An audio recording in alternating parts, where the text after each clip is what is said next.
आज तक रेडियो सुनता है सारा जहां।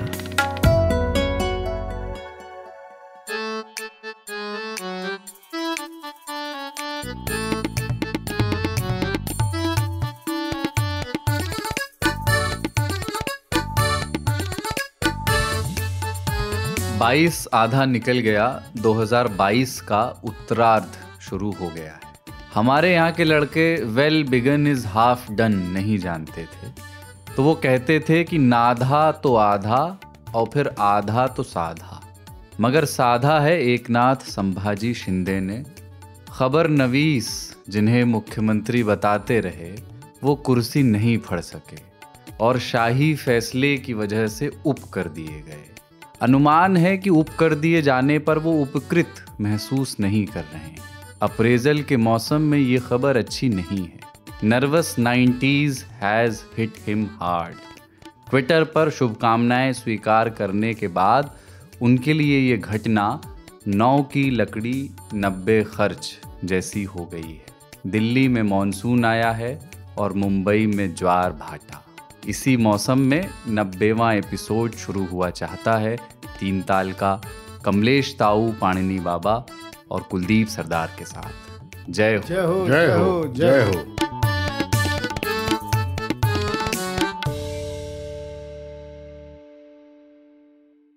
बाबा 90 जो है 90 इसकी ध्वन्यात्मकता मुझे पसंद है। बहुत कम अंक हैं, जैसे मुझे 89-86 में इतना फील 90 में है।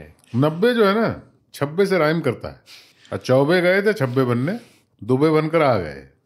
नहीं, लेकिन 90 में अब्बे वाला फील है। अब्बे आवत है। और यूपी में अबे जो है ना, वो तकिया कलाम बे अबे जो है, बेअदब लोग जो कि बहुसंख्यक हैं उनकी है का बे। तो वो जो बे है ना, अब बे वॉच लोग पसंद करते ही हैं, तो 90 जो है। नई गर्लफ्रेंड को नव बे बोला जाता है।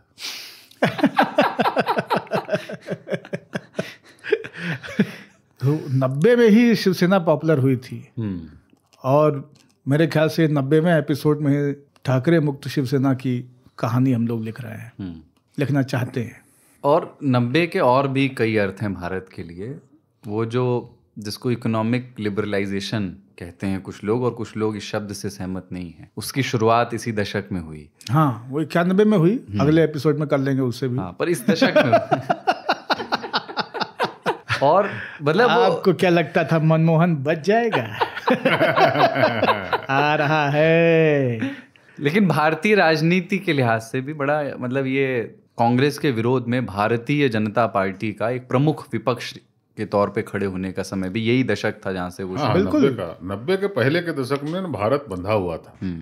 सोने की चिड़िया जो है एक पिंजड़े में थी। एक सरदार जी ब्लू पगड़ी वाले, नीली पगड़ी वाले, उन्होंने उस चिड़िया को मुक्त कर दिया। चिड़िया आसमान में उड़ने लगी, उस पे बहेलियों का खतरा भी मंडराना शुरू हो गया। तो तीर पे तीर भी लग रहे हैं, लेकिन आज़ादी है। आज़ाद पंछी तीर खाता है पर बिल्कुल उन्मुक्त रहता है। लेकिन ये हो रहा 3 ताल भी 90 एपिसोड के बाद खुलेगा। अभी तक तो आप लोगों ने सुना नहीं है। अभी तक तो हम बंधे हुए थे, अब हमारा उदारीकरण हो रहा है। तो 90 का जो ताऊ और आप जो बात कर रहे हैं ना, वो 91 की है। इसलिए मैं कह रहा हूँ कि अगले शनिचर मिलेंगे उसको लेके।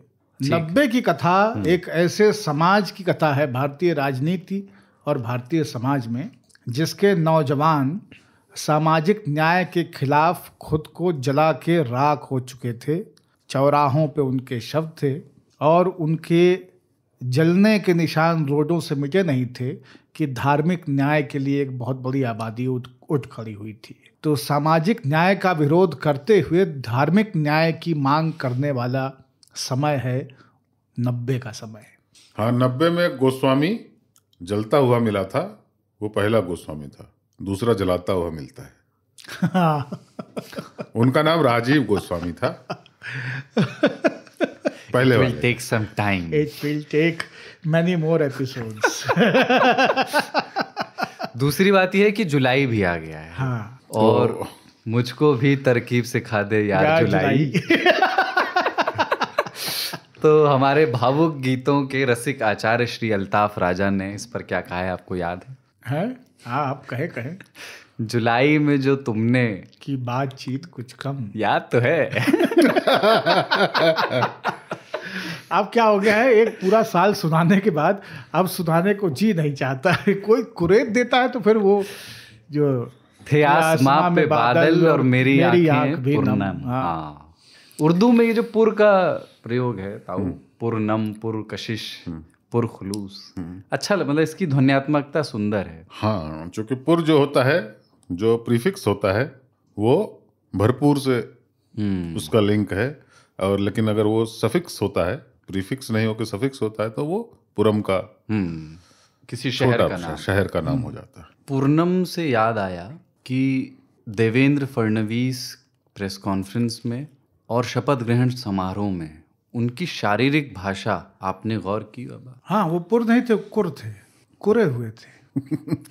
बल्कि प्रेस कॉन्फ्रेंस का दृश्य बड़ा विचित्र है। प्रेस कॉन्फ्रेंस शुरू होती है और एकनाथ शिंदे और देवेंद्र फडणवीस ये लोग आके बैठते हैं और वो फिर कुछ कहते हैं, देवेंद्र फडणवीस, जिससे सबसे पहले पीछे बैठे हुए विधायक और आगे बैठे हुए लोग चौंकते हैं।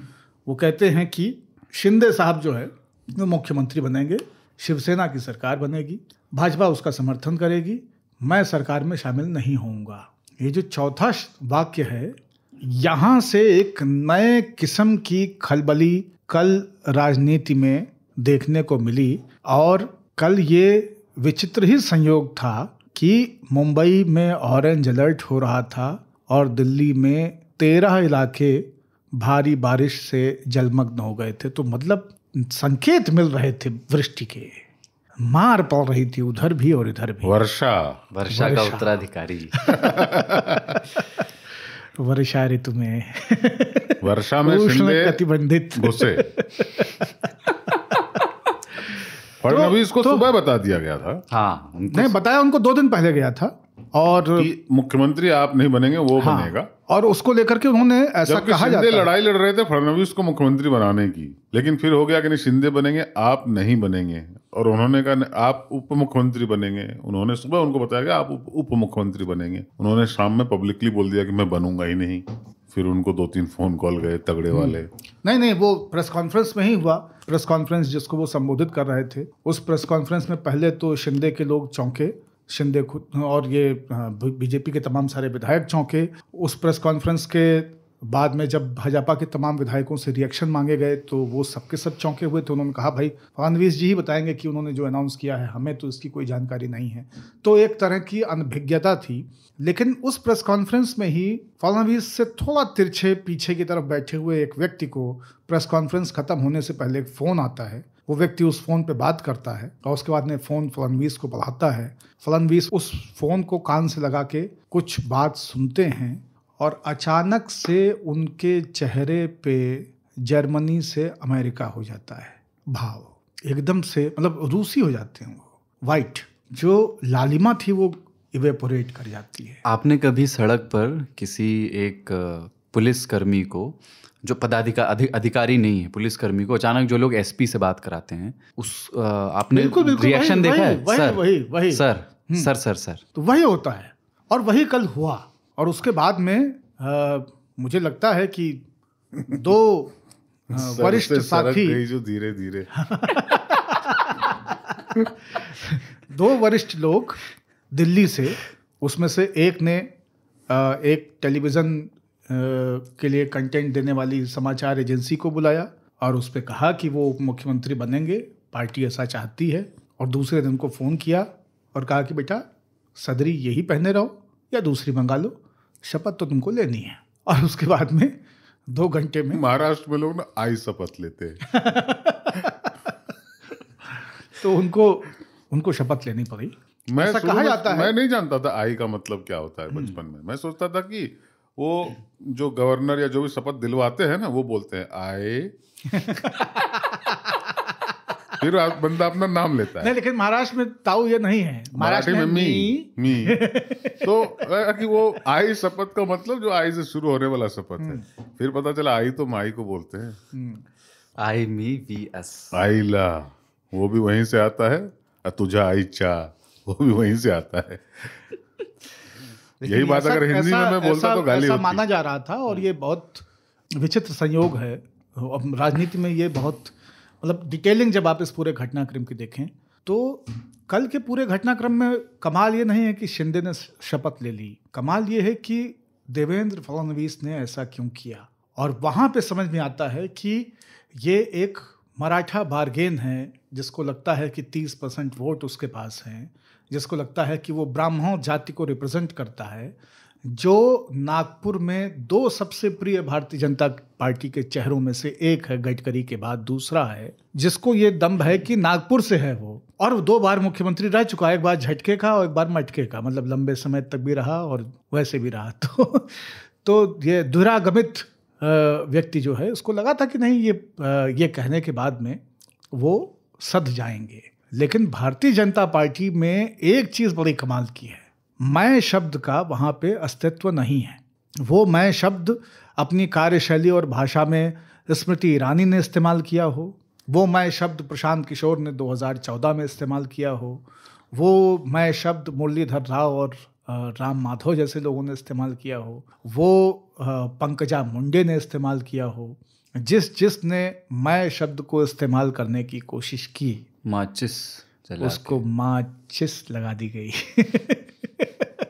और आप इसलिए पाएंगे कि जो पुराने पके बर्तन हैं इस पार्टी के, जैसे आप कभी राजनाथ जी से पूछिए चुनाव कहाँ से लड़ेंगे, पार्टी जो आदेश देगी। आपको नहीं लगता कि आपको रक्षा मंत्री बनाया जाना चाहिए था या गृह मंत्री बनाया, ये निर्णय संगठन का है। तो मैं निमित्त मात्र हूं, बस मैं के साथ एक ही वाक्य है। बुल्ले शाह के फॉलोअर हैं बीजेपी के लोग। बुल्ले शाह कह गए थे, बुल्ले शाह गलतइयों मुकदी जदों मैनू दिलों गवाइयो। मैं हटा दो गल मुक गई। एक अब नए सिरे से जो आगे के लिए एक बात है कि कंफ्यूजन होगा शिव सैनिकों में, निचले स्तर के कार्यकर्ताओं में, या नहीं होगा, चूंकि आपने बाबा इस पे लिखा था कि वो सत्ता में बैठे शिवसेना के एक शीर्ष नेता को असली शिवसेना माने या विपक्ष में बैठे ठाकरे परिवार के वारिस को। तो किसी ने उसको कहा कि ये शिवसेना है और ये शिंदे सेना है। कुछ शरारतपूर्ण लोगों ने कहा कि लक्षण के आधार पर रीनेम करके कहें तो ये बातों श्री है और ये लातों श्री है। कौन सी है शिवसेना? शिवसेना को लेकर के आप और हम क्या सोच रहे हैं इससे ज्यादा महत्वपूर्ण लोग क्या तय करें, मतलब शिव सैनिक क्या सोचेंगे, शिव सैनिक क्या सोचेंगे वो बहुत महत्वपूर्ण है। और शिव सैनिकों के लिए बालाजी के बाद, बाला साहब ठाकरे के बाद में वो करिश्मा पैदा कर पाने वाला कोई था नहीं। राज ठाकरे ने अलग होने के बाद में उसकी कोशिश तो की, लेकिन वो सिक्का जमा नहीं। और वो इसलिए नहीं जमा क्योंकि शिव सैनिक उस वक्त भयंकर कंफ्यूज था कि अपने बूढ़े शेर के साथ रहें या जंगल बदल चुके जवान शावक को जो है उसी को अंगीकृत कर लें। तो ये डिलेमा रहा और वो बूढ़े शेर के साथ टिके रहे, क्योंकि नाम यहाँ पे था, चिन्ह यहाँ पे था, पताका यहाँ पे थी। अभी जो हो रहा है वो बहुत विचित्र स्थिति है। वो स्थिति ऐसी है कि कार्यकर्ता के लिए सिद्धांत और चेहरे में से एक को चुनना है, जो शिव सैनिक है, और उसको चेहरे से ज्यादा मजबूत सिद्धांत दिख रहा है, और उस सिद्धांत को जो ले जाने की क्षमता रखेगा उसी को वो शिव सैनिक मानेगा। क्योंकि आप एक चीज याद रखिएगा कि एकनाथ शिंदे में और औरंगाबाद के किसी रेगुलर शिव सैनिक में एक ही चीज कॉमन है कि वो दोनों ठाकरे नहीं हैं, लेकिन वो दोनों शिव सैनिक हैं। तो जनेऊ ठाकरे से नहीं जुड़ेगा, जनेऊ शिव सैनिक से जुड़ेगा। दूसरा क्या होता है, जब आपके बीच का कोई व्यक्ति सिद्धांतों की बात करते हुए सर्वोच्च पद पे सत्ता के बैठता है, तो आप हमेशा उसके साथ में अपना स्वर और कदम ताल मिलाने की कोशिश करते हैं। शिवसेना के छोटे छोटे तमाम नगरों के, कस्बों के और ज़िलों के जो संकुल हैं, वहाँ पे बैठे हुए तमाम प्रभावी या कमज़ोर हर किस्म के बड़े और छोटे कार्यकर्ता इस वक्त इस सत्तासीन शिव सैनिक के साथ में कदम ताल मिलाते हुए पार्टी को, विचार को और स्वयं को लाभान्वित करने का प्रयास ज़्यादा करेंगे, बजाय इसके कि वो मातोश्री जाकर के रुदाली में बैठें काली चुन्नी ओढ़ करके। तो एक तो चीज़ ये है। दूसरा ये है कि शिव सैनिकों के लिए अपनी बार्गेन को बनाए रखने के लिए, अपने तेवर को बनाए रखने के लिए, ये बहुत, क्योंकि वो उस पार्टी का जन्म ही एग्रेशन से हुआ है। वो पार्टी शुरुआत ही करती है ठोक तंत्र से, जहां पे एक आदमी बिना किसी पद के, बिना किसी चुनाव को लड़े हुए बड़ी बड़ी सत्ताओं को ललकार रहा है, पार्लियामेंट में बैठे हुए प्रधानमंत्री को भी ललकार रहा है, मुख्यमंत्री को भी ललकार रहा है, एक किसी तीसरी पार्टी के किसी मुख्यमंत्री को जो उत्तर प्रदेश में है उसको भी ललकार रहा है। तो वो ललकार करके लड़ने वाला व्यक्ति रहा है। उसके करैक्टर में जब लोग जुड़ेंगे उसके साथ, तो उसके पीपल लाइक अस वाला मामला ही होगा। और इसलिए उग्र हिंदुत्व और उग्र हिंदू, उग्र शिव सैनिक, इसका स्कोप जहां पे रहेगा, एक बड़ी तादाद में शिव सैनिक उस तरफ जाएंगे। बाबा, मैं राजनीतिक सूझबूझ का व्यक्ति नहीं हूँ, न मैं राजनीतिक एनालिसिस बहुत बढ़िया करता हूँ, और ज़्यादा ज्ञान मुझे महाराष्ट्र के बारे में नहीं है। ये तीनों गुण होने के कारण मैं समझता हूँ कि मैं भविष्यवाणी कर सकता हूँ जैसा कि लोग करते हैं। अभी सब कुछ अच्छा है।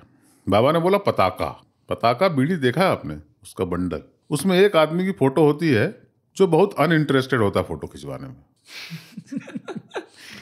आप कभी उद्धव ठाकरे को गौर से देखना, बीड़ी के बंडल पे जो फोटो के आदमी होता है ना, बिल्कुल वैसा है उसका चेहरा।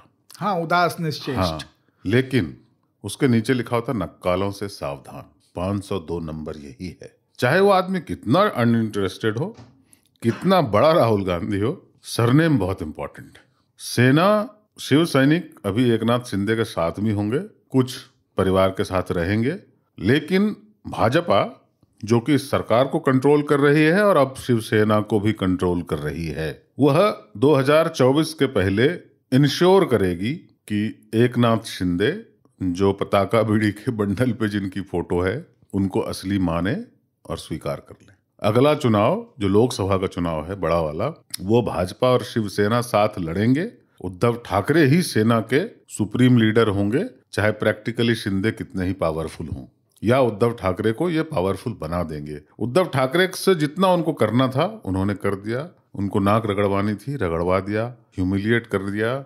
लेकिन नाम इस कंट्री में सरनेम बहुत ज्यादा इंपॉर्टेंट है। हमारा सबका प्रिविलेज उसी सरनेम से आता है। उस सरनेम के चलते बहुत लोग डिसएडवांटेज्ड होते हैं, और वो सरनेम शिंदे के पास नहीं है। मराठा है और ये कायस्थ हैं, लेकिन सरनेम का महत्व भाजपा को भी पता है। अगर नहीं पता होता तो सिंधिया भाजपा में नहीं होते, पायलट को बुलाने का प्रयास न चल रहा होता। ये जानते हैं यार। देखिएगा अभी 1-1.5 साल में वो सुलह समझौता करवा लेंगे, क्योंकि शिंदे अकेला, चाहे सारे सैनिक उसके पास क्यों ना हो, शिवसेना नहीं हो सकती। बहुत लोग छोड़ के शिवसेना को गए हैं, बहुत लोग छोड़ के कांग्रेस को भी गए हैं, कितने सारे बड़े सूरमा चले गए, मगर ये 3 लोग जब तक कांग्रेस में हैं, जिनका नाम सोनिया गांधी, राहुल गांधी और प्रियंका गांधी है, कोई आदमी कुछ नहीं कर सकता। ये G23 जैसे कुछ नहीं कर पाई, वैसे ये इसके जो 40 हनुमान है वो भी कुछ नहीं कर पाएंगे। अभी राजनीति है, कुछ भी हो सकता है, पर चूंकि मैं बिल्कुल राजनीति से परे रहता हूँ, ये मेरी भविष्यवाणी। नहीं, ताऊ की भविष्यवाणी में बिल्कुल झस है, और उस झस का पर्याप्त कारण ताऊ के पास है। हालांकि मेरा उसमें केवल एक ही चीज़ है कि मैं उद्धव के उद्भव को दोबारा थोड़ा संदेह से देखता हूँ, और उसके पीछे की वजह मुझे दिखाई देती है कि जिसका सवाल आपने शुरुआत में पूछा कि शिव सैनिक की शिवसेना कौन है, जब अंततः ये खेल पूरी तरह से खुल के सामने आ जाएगा, और जब शिवसेना अब से कुछ महीनों या साल 1.5 साल में एक अजगर के मुंह में आधे समा चुके हिरन की तरह दिखाई देगी, उस वक्त यही शिव सैनिक अलबलाएंगे जो अभी अगले साल भर कुछ महीने शिंदे के साथ रहने वाले हैं। वहां पे वो व्याकुलता आएगी। वो व्याकुलता 24 से पहले आ जाएगी या वो व्याकुलता 24 के बाद आएगी, इसको भी भाजपा ही तय करने वाली है। क्योंकि भाजपा जब तय करेगी कि अब हम इसे निगल रहे हैं, तभी बेचैनी आएगी। तो जो ताऊ कह रहे हैं वो होना है, लेकिन मैं उसको अभी तुरंत अनाउंस नहीं करना चाहता हूं, क्योंकि मुझे ये है कि जब बीजेपी कह रही कि वेट एंड वॉच, तो I should also wait and watch. Raj Thackeray और सूरदास दोनों कवियों ने कहा है कि उधो तुम हो अति बड़ा भागी। हाँ, कल सवेरे सवेरे ट्वीट कर दिया। ठीक है, तो मैं एजेंडा बताता हूँ कि आज अपन किन विषयों पे बात हाँ, करने इस सब जब एजेंडा के साथ काम कर रहे हैं तो हमारा भी कुछ एजेंडा है। हमारा होना ही क्या है? चाहिए। और 90 तो साल ही था एजेंडा का। एजेंडे का एजेंडा ऊंचा हम रहे हमारा। तो आज सबसे पहले बात करेंगे हम लोग सिर कलम कर देने की वृत्ति पर, और इस घटना की पूंछ नहीं जड़ खोजने की कोशिश करेंगे। क्या जो हमारे मॉडर्न वैल्यूज़ हैं, जिन्हें प्रोग्रेसिव वैल्यूज़ कहा जाता है, वो इंसान की कबीलाई वृत्तियों को पूरी तरह ख़त्म करने में कारगर साबित नहीं हुए हैं, फेल हो गए हैं क्या? और ये भी कि उदयपुर जैसी घटनाओं पर निष्पक्षता का स्केच अगर बनाएं तो वो कैसा होगा? आम लोगों के लिए ऐसे मौक़ों पर निष्पक्ष होना कैसे मुश्किल हो जाता है। और फिर बात करेंगे डिटेलिंग पर। जवानी में मैं इस बात पर यकीन करता था कि खुशी और खूबसूरती बारीक ब्यौरों में बसती है, लेकिन मतलब डिटेलिंग, लेकिन क्या अभी जो समाज है उसमें ये एक नया ट्रेंड है, उसके टेस्ट बड्स क्या बदल रहे हैं कि वो मिनिमलिस्ट डिज़ाइंस की ओर जा रहा है। तो दुनिया भर का आर्किटेक्चर, परिधान, फूड और बाज़ किस्म की चीज़ों से डिटेलिंग कैसे गायब हो रही है। हर कोई सटल रहना चाहता है, सटल दिखना चाहता है। मेरा हुआ सटल रहे। हाँ, सेटल हो गया वो तो। अनलाइक बाबा, सब लोग सटल रहना चाहते हैं। और आखिर में 3 तालियों की चिट्ठियां भी हैं, पिछले एपिसोड्स पर आए रिएक्शन भी हैं, न्योता वाले श्रोता में वो भी होगा। लेकिन पहले छोटा सा ब्रेक।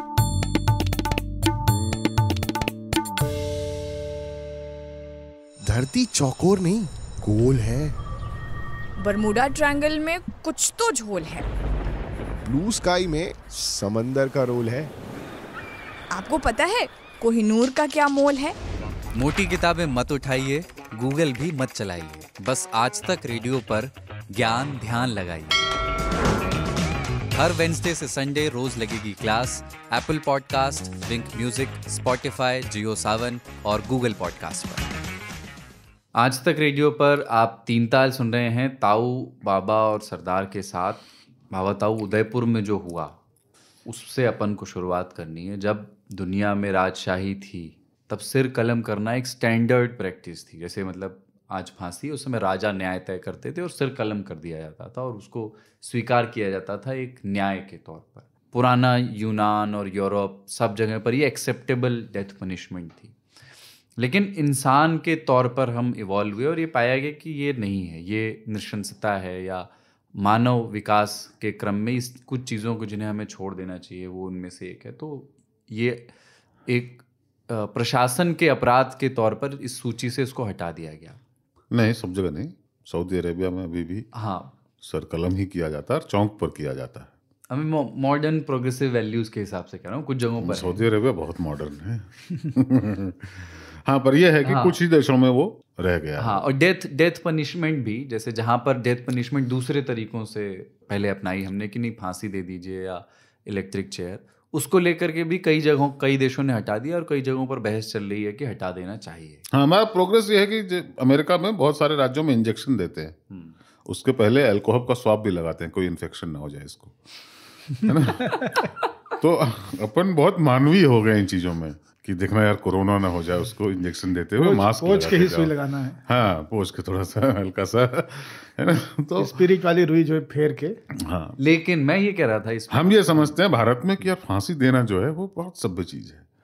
चेहरे पे कपड़ा होता है, फिर लटका देते हैं, ये पनिशमेंट ही नहीं है। हाँ, कोई फोटोग्राफर भी नहीं होता है वहां पे। पनिशमेंट ही नहीं है ये। मृत्यु दंड एक पनिशमेंट नहीं। वो दंड क्या है? वो तो आप किसी को फ्री कर रहे हो। दंड को तो उद्दंड होना बहुत जरूरी है। दंड आदमी को महसूस होना चाहिए।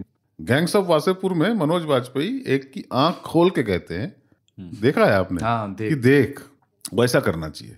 ये मेरे अंदर का राक्षस कह रहा है। पनिशमेंट क्या है? दंड किसे कहते हैं? आप उसे जेल में रख दो तो लोग कहेंगे ये कोई दंड हुआ, 12 साल रहा, 20 साल रहा, जिंदा तो है। मार दो तो फिर उसको दंड ही नहीं मिला, क्योंकि 5 मिनट का पेन जीवन भर के पेन से तो कम है। दंड की परिभाषा से हटो। कलम पेन ये सब बातें हो रही हैं। हाँ, कलम पे जाओ। पेन को छोड़ो, पेन छोड़ो, कलम पे जाओ। सर कलम करना कहाँ से आया है, क्यों है, ये हमको विचार करना चाहिए। एक चीज और इसमें कि जैसे हम जब इवॉल्व हुए कथित रूप से, तो उसमें जो किताबी ज्ञान रहा कि ये हुए क्या?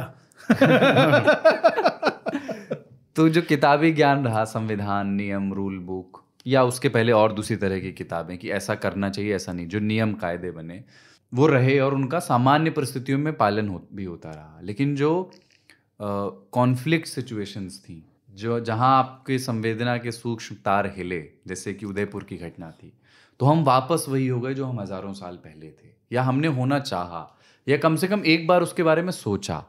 उस सोच को अभी भी जो है ये मॉडर्न प्रोग्रेसिव वैल्यूज एड्रेस नहीं कर पाई हैं कि उसको ख़त्म कर सकें।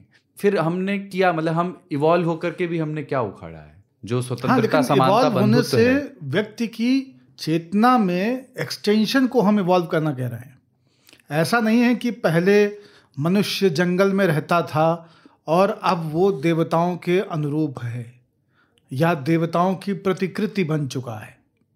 वो दुख, मोह, क्षोभ, ईर्ष्या, क्रोध, अग्नि, इस तरह की चीज़ों से वो उठ चुका है, तमाम क्षुधाओं को नियंत्रित कर चुका है। यही माया की बात हजारों साल पहले हो रही थी, यही माया की बात आज हो रही है। यही इंद्रियों की बात पहले हो रही थी, यही इंद्रियों की बात आज हो रही है। आप जिसे इवोल्यूशन कहते हैं, वो इवोल्यूशन दरअसल उसके सोचने की प्रक्रिया का या उसके मस्तिष्क का इवोल्यूशन नहीं है। वो इवोल्यूशन है उसके द्वारा बुने गए एक सामाजिक ढांचे में लगातार नई नई चीज़ों के जोड़ने का। तो विस्तार हुआ है मनुष्य की पूरी सामाजिक और बाकी तरह की चेतनाओं में, वाणिज्यिक या किसी भी कह लें आप। जैसे पहले हम जितना खोदते थे उससे कई कई गुना गहरा खोद चुके हैं। पहले हम आसमान में जितना ऊपर गए थे उससे कई कई गुना ऊपर जा चुके हैं। पहले जिन नक्षत्रों को हम देखते थे उससे बहुत बहुत आगे तक के नक्षत्रों को देख चुके हैं। पहले जिन सागरों के ऊपर केवल नाव से चले थे, उनकी तलहटी से हम सामान, सोना, जूता, ममीज खींच के बाहर ला चुके हैं। हमने जानना शुरू कर लिया है कि इस इतने भीमकाय पहाड़ के गर्भ में क्या है, इस नदी की तलहटी कितनी गहरी है और कहाँ से मतलब की चीज़ों को खोद के निकाला जा सकता है। पर सोच कबीलाई ही है। लेकिन सोच वही है, चरित्र वही है, व्यक्ति वही है। आदमी बदलेगा नहीं। कोसी में बाढ़ आएगी और नाव पे 4 बुढ़े, 2 औरतें, 6 बच्चे निकाले जाएंगे तो रास्ते में बगल के गांव के 4 लोग लाठियों से मार मार के सोना और पैसा छीन लेंगे। आदमी नहीं बदला है। आदमी अगर बदलता तो वो परमाणु हथियार नहीं बनाता भाई साहब। आदमी अगर बदलता, विकसित होता तो वो क्लस्टर बम नहीं बनाता। आदमी अगर बदलता तो धरती को एक नक्शा मानता, सीमाओं, वीज़ा, पासपोर्ट जैसी चीज़ों को ख़त्म कर देता, मुद्राओं की पहचान खत्म होती, गरीबी अमीरी खत्म होती, हिंसा खत्म होती, संसाधन बराबर सबको बांटे जाते। आदमी कहीं बदला नहीं है। बदला केवल लगातार हो रहा है, सतत बदला नहीं है। हाँ, कभी पूर्ण नहीं होगा। Evolution is a process. हिंसा हमारे नेचर में है, पर हम अब हिंसा कैसी करते हैं हम नहीं देखते। जैसे मिसाइल छोड़ दिया मॉल में तो हमने देखा नहीं, वो तो जिन पे गिरी उन्होंने देखा है ना। हमने रॉकेट छोड़ दिए, हमने ड्रोन, बैराक्टर से कुछ बॉम्ब गिरा दिया, हम देखते नहीं है। जैसे यूरोप में आदमी इतने सभ्य हो गए हैं कि वो जानवर जो है मशीन से काटते हैं। अब मुझे वो दर्द नहीं होगा, लेकिन मेरी पत्नी जो है वो मीट की दुकान पर नहीं जा सकती, खाती है। खाना हिंसा है, लेकिन हम सोचते नहीं काटना हिंसा है। हिंसा मनुष्य के नेचर में है, हिंसा होते रहती है। हम उस लेवल पे नहीं बदले हैं। न्यूक्लियर बॉम्ब बाबा ने बोला ना, बनाते क्यों, पर हम इतनी ऊंचाई से उसको गिराते हैं हमें पता ही नहीं चलता। वो हिंसा हमको सिर्फ इतना लगता है कि गला काट के किया वो गलत किया, है ना। से लिंच कर देते हैं किसी को 10 लोग मिलके, वो भी उतनी ही हिंसा है, एक आदमी की मृत्यु हो जाती है। अब गोली मार देते तो भी, आईसिस वाला क्या करता था, पिस्टल उसके पास भी होती थी, उसके पास तो आधुनिक गन थे, लेकिन 2 मशीन गन टांग के, लेकिन चाकू से काटता था। तो कि वो काटना जो है ना वो प्रिमिटिव है, वो मतलब आधुनिक नहीं, वो प्राचीन न्याय है। वो मैच करता है हमारी किताबों से कि गला काट देना। और सब लोग क्या होता है, मैं तो इस बात से बड़ा दुखी होता हूँ कि बहुत सारे मेरे मुसलमान दोस्त पढ़े लिखे वो बोलने लगते हैं कि ये कहाँ इस्लाम सिखाता है। वो सच बोल रहे हैं, उनका सच है। वो उन्होंने तो पढ़ा ही नहीं कुछ, वो तो पब्लिक स्कूल में गए, उनको तो पता नहीं इस्लाम क्या क्या सिखाता है। मोहम्मद रियाज तो मदरसे में गया था, प्रिविलेज को अपने मान लेते हैं कि यार दिस इज नॉट माई इस्लाम। भाई साहब, आपका कोई पर्सनल इस्लाम नहीं है, एक ही है, तौहीद बोलते हैं उसको। हर मुसलमान का एक ही इस्लाम होता है। कहता है not mine, not in my name. भाई साहब, आप भी हो, आपके नाम में भी होगा। ये सब इमीडिएटली जो है, ये बहुत गलत है कहना कि इस्लाम ये नहीं सिखाता। इस्लाम बहुत कुछ सिखाता है, उसमें एक चीज ये भी है ना। अब कहोगे क्या इस्लाम सिखाता, क्या कुरान में लिखा हुआ है? नहीं, लेकिन तुरंत मेरे भाई उठ जाते हैं कि कुरान में मुझे दिखा दो कहीं पे। नहीं, कुरान में नहीं है। तो क्या सिर्फ कुरान इस्लाम है? नहीं, इस्लाम में हदीस भी है, हदीसों में ऐसा है। अब है एक डिबेट है कि ये सही हदीस है या मतलब सही और ज़ईफ, कमजोर है या वो। अब देखिए क्या हो रहा है कि मास्टर है, मतलब ये बरेलवी है। बरेलवी जो है वो सूफी उससे ताल्लुक रखते हैं। हाँ, बरेलवी 4 तरह के जूरिस्प्रूडेंस है। मतलब इस शरिया कोई चीज नहीं होती।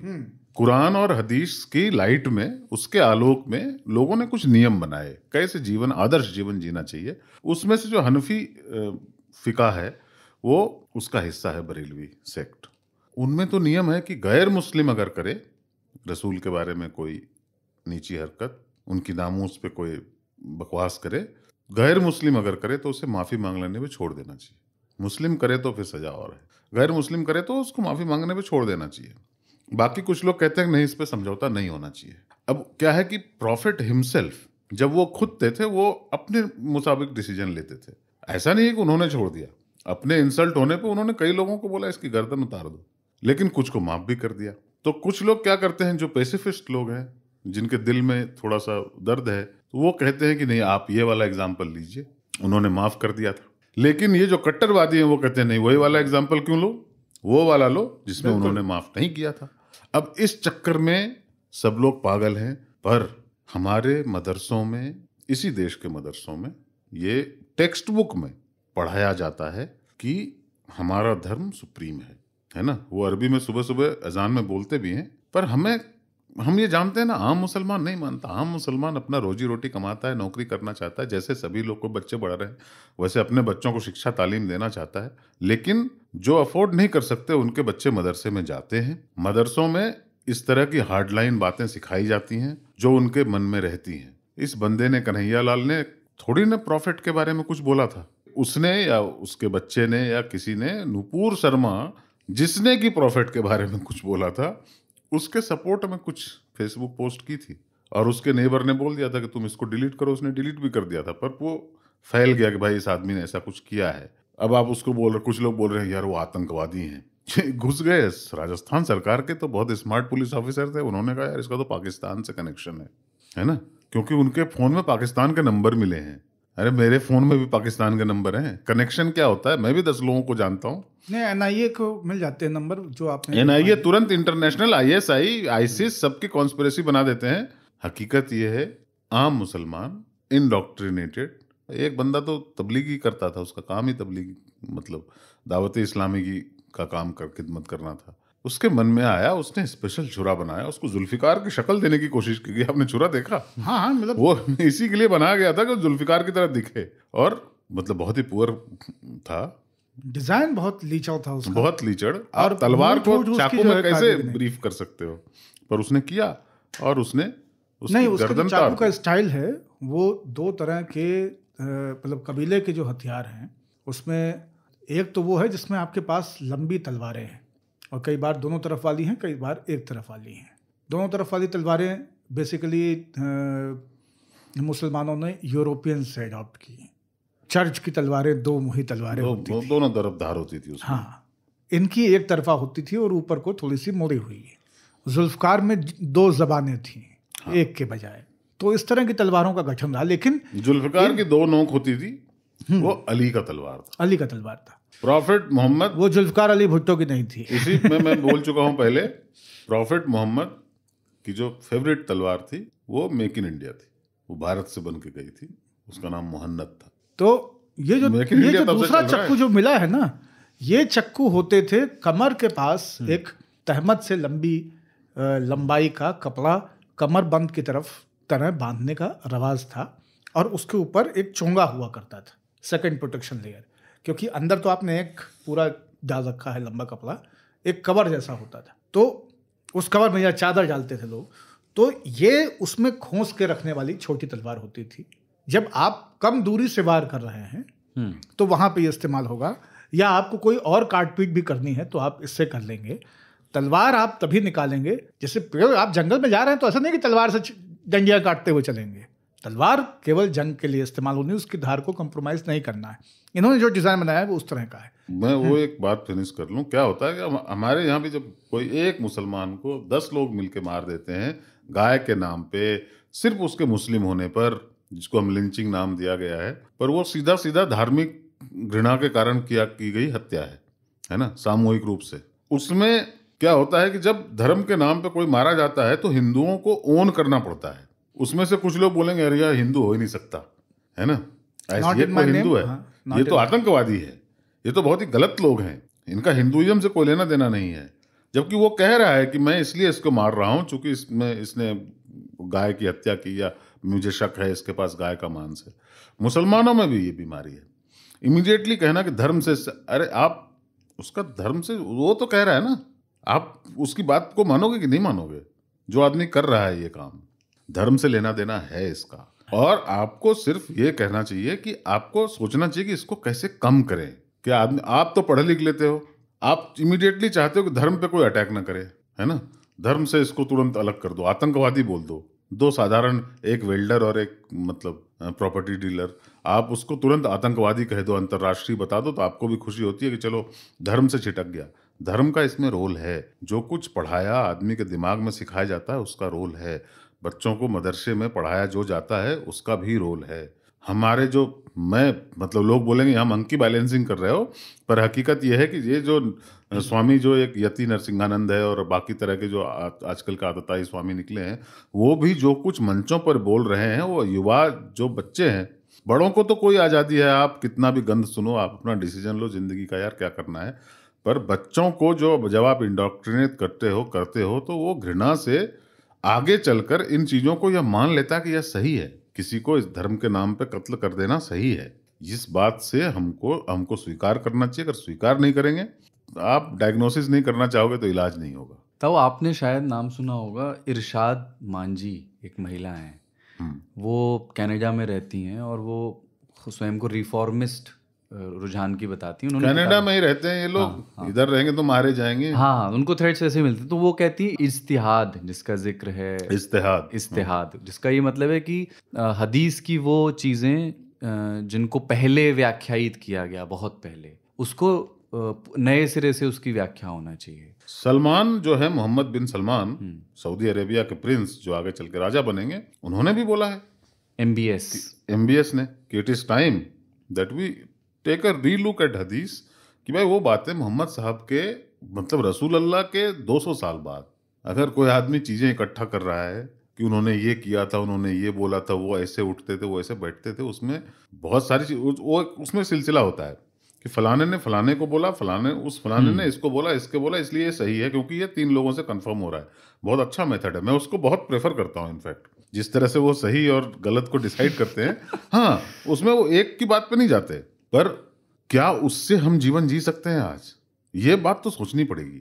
आप दूसरी बात, हिंदुइज्म में ट्रेडिशन के नाम पे, संस्कृति के नाम पे कितनी चीजें थी जिसके बारे में by the way reformist movement हुए ना, राजा राम मोहन राय उठे, दयानंद सरस्वती उठे, श्रद्धानंद मारे गए, पर बाकी तो है ना, बहुत सारे लोग उठे और उन्होंने धीरे धीरे करके लोग, और आज के दिन भी आप देखना बहुत सारे हिंदू नाम के लेखक हिंदुइज्म के बारे में बहुत क्रिटिसिज्म करते हैं और लिखते हैं कि ये सब बुराइयां हैं हमारे समाज में, इसको हटना चाहिए, ये सब क्या है। मैं बोल सकता हूं, मैं एकदम आराम से हिंदुइज्म की शीशा लेदर कर सकता हूं, एक्सेप्ट करो इस चीज को कि नहीं हो सकता है यार, हम दीन अलग चीज है ना। आप एक बात में बोलते हो ये तो पर्सनल चीज है, this is my connection with my God, ऐसा कैसे हो सकता है? My connection with my God, my conversation with my God, फिर ये बोलते हो गॉड एक ही है, फिर तुम्हारा और मेरा कैसे हो गया? मैं अपने वाले से बात कर रहा हूँ तो ऐसा नहीं होता ना, एक ही है ना, फिर तो everyone's God boss, your connection with the God. अगर आप ऐसे बोलते हो नहीं ये मेरा और मेरे परमात्मा के बीच में है, मैं तो पिया से नैना लड़ाई, हाँ, अलग अलग परमात्मा नहीं है, परमात्मा एक ही है, let's accept this and work towards a solution. Solution ये है कि हम पहला काम ये करें कि आप टेक्स्ट को हटा नहीं सकते। आप जानते हो ईसाइयत में संडे को काम करने की सजा क्या है? मौत, और मारा जाता था लोगों को। अभी भी अब इजराइल में सैटरडे को बाहर निकले तो आपको पत्थर मारते हैं। एयरपोर्ट से पता टैक्सी जाती है उसको पत्थर मारते हैं। तथाकथित एडवांस देश, वहां पे जो ऑर्थोडॉक्स जूज हैं वो पत्थर मारते हैं कि उस दिन काम नहीं करना है, तुम काम क्यों कर रहे हो? गाड़ी कैसे छू ली? आदमी गाड़ी नहीं चलाता। बिग लेबॉव्स्की में एक आदमी जिसकी शादी, जिसकी पूर्व गर्लफ्रेंड एक जू थी, वो कार चलाने से मना कर देता है एकदम इमरजेंसी सिचुएशन में कि नहीं आज शबात है, आज मैं गाड़ी नहीं चलाऊंगा। क्यों? अबे वो भी जू नहीं है, उसकी गर्लफ्रेंड जू हुआ करती थी जो कि अपने कुत्ता डंप करके गई है उसके पास। ये तो हालात हैं आपके। तो ये मैं कोई मुसलमानों की बात नहीं है, ये सभी धर्मों में जो रूढ़िवादी लोग हैं वो। पर क्रिश्चियंस ने क्या किया? इनलाइटनमेंट क्या होती है? कोई कोर्स थोड़े ना होता है, इम्प्रोवाइज करना होता बस यूरोप ने ये डिसाइड किया कि यार संडे को काम आदमी की मर्जी, वो सैटरडे को करे, फ्राइडे को करे, उसमें का जान से कैसे मार दोगे? पहले उसकी सजा थी मौत। पता क्या करते थे? कोई दिख गया अगर खेतों में भी उसको काट देते थे, पत्थर मार के मार देते थे। इस्लाम में भी वहां पे पत्थर से मारने का एक रिवाज था कि किसी को मतलब कोई पत्थर से ना मारे मेरे दीवाने को, है ना। रजम की आयत नहीं है कुरान में, लेकिन हदीस में लिखा हुआ कि रजम की आयत थी। इस प्रोसेस को रजम कहते हैं, जो शैतान को पत्थर मारना। और लैला का ये कहना कि कोई पत्थर से ना मारे मेरे दीवाने को, और तालिबान का पत्थर मार मार के किसी को मार देना, ये प्रथा कहाँ है? कुरान में नहीं है। लोग कहते हैं कि वो आयत थी पर अब नहीं है क्योंकि बकरी खा गई। ऐसा नहीं, ऐसा है। कौन बोलता है भाई? जब नहीं है तो नहीं है। पर तालिबान मानते हैं ना कि नहीं, पत्थर से मारना जो है वो जायज है, वो मतलब तरीका है मारने का। अब ये बताओ, क्रिश्चियंस अगर उसको फॉलो करते, नहीं किया ना, उन्होंने कहा यार ओल्ड टेस्टमेंट है, ओल्ड है ना, ओल्ड टेस्टमेंट, न्यू टेस्टमेंट है। न्यू टेस्टमेंट थोड़ा सा बेटर है पर बहुत अच्छा नहीं है। वैसे ही क्या क्या अपने यहाँ क्या था, वो शूद्र ढोल गंवार शूद्र पशु नारी, ऐसा पवित्र किस पुस्तकों में लिखा हुआ है? हमारी पवित्र पुस्तकों में शूद्र का वर्णन, वैश्य का वर्णन, क्षत्रियों का वर्णन, ब्राह्मणों का वर्णन बहुत अजीब तरीके का है ना। उससे अभी भी छुटकारा नहीं मिला ना, पर कोशिश जारी है। ये कोशिश, और यह इसमें क्या बुद्धिजीवियों का रोल है? जो हिंदुइज्म में कोशिश जारी है, नहीं तो इस समाज पे अगर छोड़ दो तो जीवन भर ये खाप पंचायतों में उलझे रहे। लेकिन लोगों ने कहा है नहीं नहीं, बदलना पड़ेगा, धीरे धीरे बदलेंगे। ऐसे ही इस्लाम में इसको कोई बाहर का आदमी नहीं कर सकता। आत्मावलोकन ये मुसलमान ही कर सकते हैं, और मेरा पूरा भरोसा है कि मुसलमान ही करेंगे। कई देशों में कर लिया है उन्होंने, हिंदुस्तान में भी करेंगे। क्या है, हिंदुस्तान, पाकिस्तान और बांग्लादेश के मुसलमान ना नए मुसलमान हैं। अरब के लोग एकदम निश्चिंत, नया हाजी जो है ना प्याज ज्यादा खाता है। अरब के लोग निश्चिंत हैं। उन पे ये सरकार हटा दो तो केयर ही ना करें उनको, तो उन्होंने धर्म की कुट्टी फिला रखी है। ईरान में तो लोग बोलते हैं कि ऑफिशियली अब मुसलमानों की संख्या जो है वो माइनॉरिटी में पहुंच गई है, क्योंकि वहां पे नहीं मानने वाले लोग 50% से ज्यादा हो गए जो धर्म को नहीं मानते। ऐसे हालात में पर यहाँ पे थोड़े से नए हैं, रिजिड भी हैं। दूसरी बात, हमेशा कॉन्स्टेंटली अंडर अटैक है।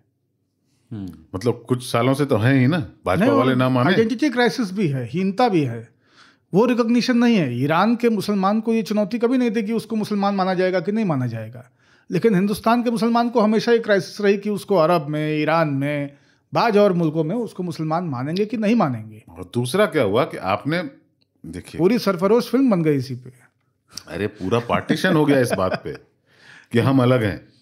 इस बात पे पार्टीशन हो गया, इस देश के दो टुकड़े हो गए कि हम अलग हैं, हमारी संस्कृति अलग है, अपन एक लोग नहीं है।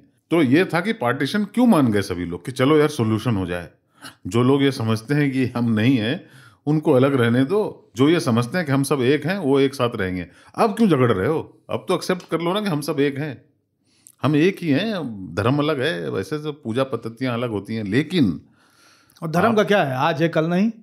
कब तक लड़ते रहोगे यार ऐसे आप? और कब तक प्रूव करते रहोगे कि मेरा वाला सुपीरियर है, तुम्हारा वाला नकली है? धर्म है तो कहीं ना कहीं आपको कुछ गारंटी थोड़े ना कि आप मरोगे तो। ताऊ ने एक जो चीज़ बताई कि जो इंटरप्रिटेशन है इस्लाम में, पहले मतलब प्रॉफिट के टाइम में जो फैसले उन्होंने मौक़ों पे लिए और उस फैसलों के जो चश्मदीद थे और फिर उनसे सुने हुए किस्से और वो कैसे डॉक्यूमेंट हुआ पूरा का पूरा हदीस, तो उसको समझाने के लिए मैं केवल एक एग्जांपल रख रहा हूँ, बहुमत वाला, बहुसंख्यक वाला उदाहरण, कि अगर मैं अभी 5 हिंदुओं से कह दूं कि भगवान राम का अपना सबसे पसंदीदा चित्र ला करके आप अपने घर में लगाइए, और उसके बाद में हम और आप चलें उन पांचों के घर में, तो ताऊ वहाँ पे पांचों राम जो है ना अलग अलग हो गए। ये मामला इंटरप्रिटेशन का है। आपसे हमने कहा कि आप राम का चित्र लाके अपने घर में लगाइए। एक आदमी लाएगा अयोध्या के भव्य मंदिर के साथ खड़े हुए राम, एक आदमी लाएगा दरबार में बैठा हुआ राम, जहाँ पे सीता हैं, उनके भाई हैं, नीचे चरणों में ये बैठे हुए हैं।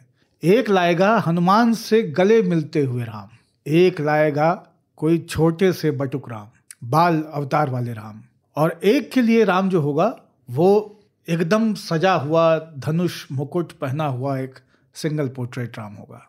इस तरह के हैं, और भी छवियां हो सकती हैं। जैसे बचपन में मुझे एक चित्र बहुत विचित्र लगता था और एक चित्र बहुत सुंदर लगता था। विचित्र इसलिए कि केवट पैर धुलवा रहा है कि तुम्हारी धूली से तो पत्थर जो है वो जीवित हो जाते हैं, तो गौतम ऋषि की वाइफ जीवित हो गई, पत्थर बनी हुई थी, कहीं हमारी नाव भी ना चलने लग जाए, उठ करके खड़ी हो जाए, नावें ना रहे, तो केवट उनके चरण प्रक्षालन कर रहा है। और दूसरा चित्र जो है वो बहुत सुंदर है कि सबरी आधे खाए हुए बेर उनकी तरफ, मतलब बेर का एक कोना सबरी ने खा रखा है और उसको वो राम की तरफ बढ़ा रहे हैं और राम खा रहे हैं। तो इस तरह के चित्र हैं। अब ये देखिए कि मामला इंटरप्रिटेशन का है। बोले राम हाँ, सकोप तब भय बिनु होय न प्रिय, हाँ, ये भी उसका है। इस्तेमाल हाँ, बहुत हुआ है। तो ये है कि मतलब राम सबसे दयालु राम हैं। पूरी कहानी में सिर्फ एक जगह क्रोधित होते हैं, लेकिन हाँ। वो तस्वीर बहुत प्रचलित है। बहुत प्रचलित है। हनुमान जी को तो हमारे देश में बहुत ही क्यूट रूप में देखा गया ना, लेकिन फिर वो एंग्री हनुमान की एक तस्वीर आई और वो बहुत पॉपुलर हुई, बहुत सारे लोग उसको प्राउडली लगाते भी हैं। ऐसा नहीं कि हनुमान गुस्से नहीं होते होंगे, बजरंगबली गुस्सा तो होते होंगे, इतने ताकतवर आदमी थे और क्या क्या नहीं सीधा किया चीर उन्होंने। दिया, राम लक्ष्मण हाँ, को वो दिखा तो- दिया। तो आपका प्रेफरेंस क्या है? मैं तो चाहता हूं कि मतलब एक तो प्रॉफिट जो है हजरत मोहम्मद, उनके नाम पे कत्लो गारत करना और ये कहना कि मैं उनकी नामूस की हिफाजत कर रहा हूं, एक तो बहुत बड़ी बेवकूफ़ी है। क्योंकि आप क्या है यार, आप वो ही सच अ पर्सनैलिटी, हमारा 1400 साल में पिछले वैसी कोई पर्सनैलिटी नहीं हुई है। 2 बिलियन लोग दुनिया के, जैसा कि बोला जाता है, उनके प्रिंसिपल्स को फॉलो करते हैं, उन पे जान देने को तैयार हैं। उस आदमी की हिफाजत कोई मोहम्मद रियाज अत्तारी प्रिंसिपल्स की और स्पेलिंग चेंज हो गई, मोहम्मद लेकिन गौस बताओ। करेगा? ये बात मुसलमानों को इमीडिएटली, जो लीडर्स हैं, ये उलमा नहीं, ये तथाकथित उलमा है, मतलब रिलीजियस स्कॉलर्स नहीं, ये नॉर्मल मुसलमानों को जो ट्विटर पे कहते हैं ना कि नॉट इन, मतलब this is not Islam I was taught, this is not the Islam I know, उनको ये कहना चाहिए कि not in the name of my profit. अब जो है ये आप यार जिनकी हत्या करनी हो आप करो, वो तो इस देश में आज़ादी है सबको, हत्या करो फिर जेल जाओ, हाँ ये तो नॉर्मल चीज़ है, हत्याएं होते रहती हैं, पर प्रॉफिट के नाम पे हत्या मत करो। ये गले रेतने का बिजनेस प्रॉफिट के नाम पे मत करो। और वो जो जैसे बूंदी में वो मौलवी थे जो बोल रहे थे आंख दिखाओगे आंख निकाल लेंगे, फलाना कर देंगे, भाई यार तुम उनके नाम पे क्यों कर रहे हो ये सब? टट्टी नहीं निकल पाती अपने Authorize पेट से किया सवेरे, आपको? आंख निकालने को तैयार है। ऑथराइज किया है आपको? आपको कौन, आप 4 जनरेशन पहले के हिंदू? ये कितना वो सैवेज जवाब है ना। हम लोग अभी जो बात कर रहे थे ना, मॉडर्न वैल्यूज और अंदर से इंटरप्रिटेशन, कुछ नई चीजें अपना ली हैं पर कुछ भी पुरानी। ताऊ आज जो कुछ कह रहे हैं उसको गंभीरता से ना लें, क्योंकि ताऊ का खुद ये मत है कि धर्म को यथारूप ही रहना चाहिए ताकि वो समय से मर सके। अगर रिफॉर्म हो जाएगा तो लंबा चलेगा। हाँ मैं क्या है, मैं ना धर्म को एंजॉय भी तो बहुत आज जो करता ताऊ कह रहे हैं ना, not in name of profit और ना ये हूँ। नहीं मैं धर्म को एंजॉय करता हूँ, एक्सेप्ट वायलेंस ना, आई डोंट लाइक वायलेंस। मुझे क्या होता है कि दूसरे देशों में करो ना, अब क्या यहाँ पे ये भाई अभी क्या लोग बोलते हैं बहुत प्रेशर है, मैं भी मानता हूँ माइनॉरिटी को अगर आप ऐसे बंद कर दोगे ना प्रेशर कुकर फटेगा। पर क्या है कि आप ना प्रेशर कुकर बन के भी नहीं रह सकते यार जीवन भर, थोड़ा सा खुलो, है ना? क्योंकि पाकिस्तान में तो मोदी जी की सरकार नहीं है ना, हमेशा ब्लास्फेमी के नाम पे कोई ना कोई पेला जा रहा है वहां पे, शिया बांग्लादेश और में इतना कितना सुन्नी के खिलाफ, सुन्नी शिया के कंपैरेटिवली खिलाफ, फलाना देखिए उसके खिलाफ। ताऊ, अहमदियों को तो ऐसे खुशी ताऊ मार देते हैं वो लोग। कंपैरेटिवली देखिए तो इतना प्रेशर है नहीं जितना कि बताया जाता है। मुझे तो लगता है कि हिंदुस्तान में आजकल हिंदू ज्यादा प्रेशर में है कि कैसे अपने आप को हिंदू साबित करें और कैसे इस ग्रेट अरे बाबा ने बात कर दी, इससे मुझे याद आया, एक होता है, एक वर्ड है इस्लामोफोबिया। जैसा ही गला रहता गया, सबसे पहले शुरू हो गया यार अब इससे इस्लामोफोबिया और फैलेगा। मैं इसको मानता हूँ उल्टा, इंसेफेलाइटिस है इससे लगता है। इस्लामोफोबिया जो है ना, हिंदू इस्लामोफोब नहीं है, हिंदू को तो फियर ऑफ इस्लाम है। और इस सब होने से जो है ना रियल में फियर होता है। फोबिया क्या होता है? इरेशनल फियर, कोई आधार नहीं है फिर भी आप डर रहे हो, जैसे पानी से छूने से डरना, आग छूने से डरना फोबिया नहीं है, वो फियर है ना। इस्लामोफोब मुस्लिम है, इतने डरे रहते हैं, ये हो जाएगा तो वो नहीं होगा, ये हो जाएगा तो वो नहीं हो जाएगा, 5 बार नहीं नमाज पढ़ूंगा तो मैं जहन्नुम में चला जाऊंगा, रोजा नहीं रखा, अगर एक टूट गया, अगर डकार भी ले ली तो गए काम से, कि दायां पैर निकालते हुए अंदर जाना है, बाथरूम जाना है तो बायां पैर पहले होना चाहिए। इसको कहते हैं फोबिया, क्योंकि इसका कोई रियल बेसिस नहीं है। लेट अल्लाह डिसाइड नो। और कुछ मुसलमान हैं जो इस्लामोफोब नहीं है, उनको कोई फर्क ही नहीं पड़ता, मतलब अपने यहाँ बहुत सारे लोग हैं, मस्त जीवन चल रहा है उनका, और बहुत सारे बियर नहीं पी सकते जीवन भर, तो मन में डर है कि पी लूंगा तो गया काम से, फिर क्या मुंह दिखाऊंगा। हो सकता है कि आपको माफ कर दें यार, रहमान और रहीम, रहम ही रहम है यार उस आदमी में, तो माफ ही कर देगा ना आपको।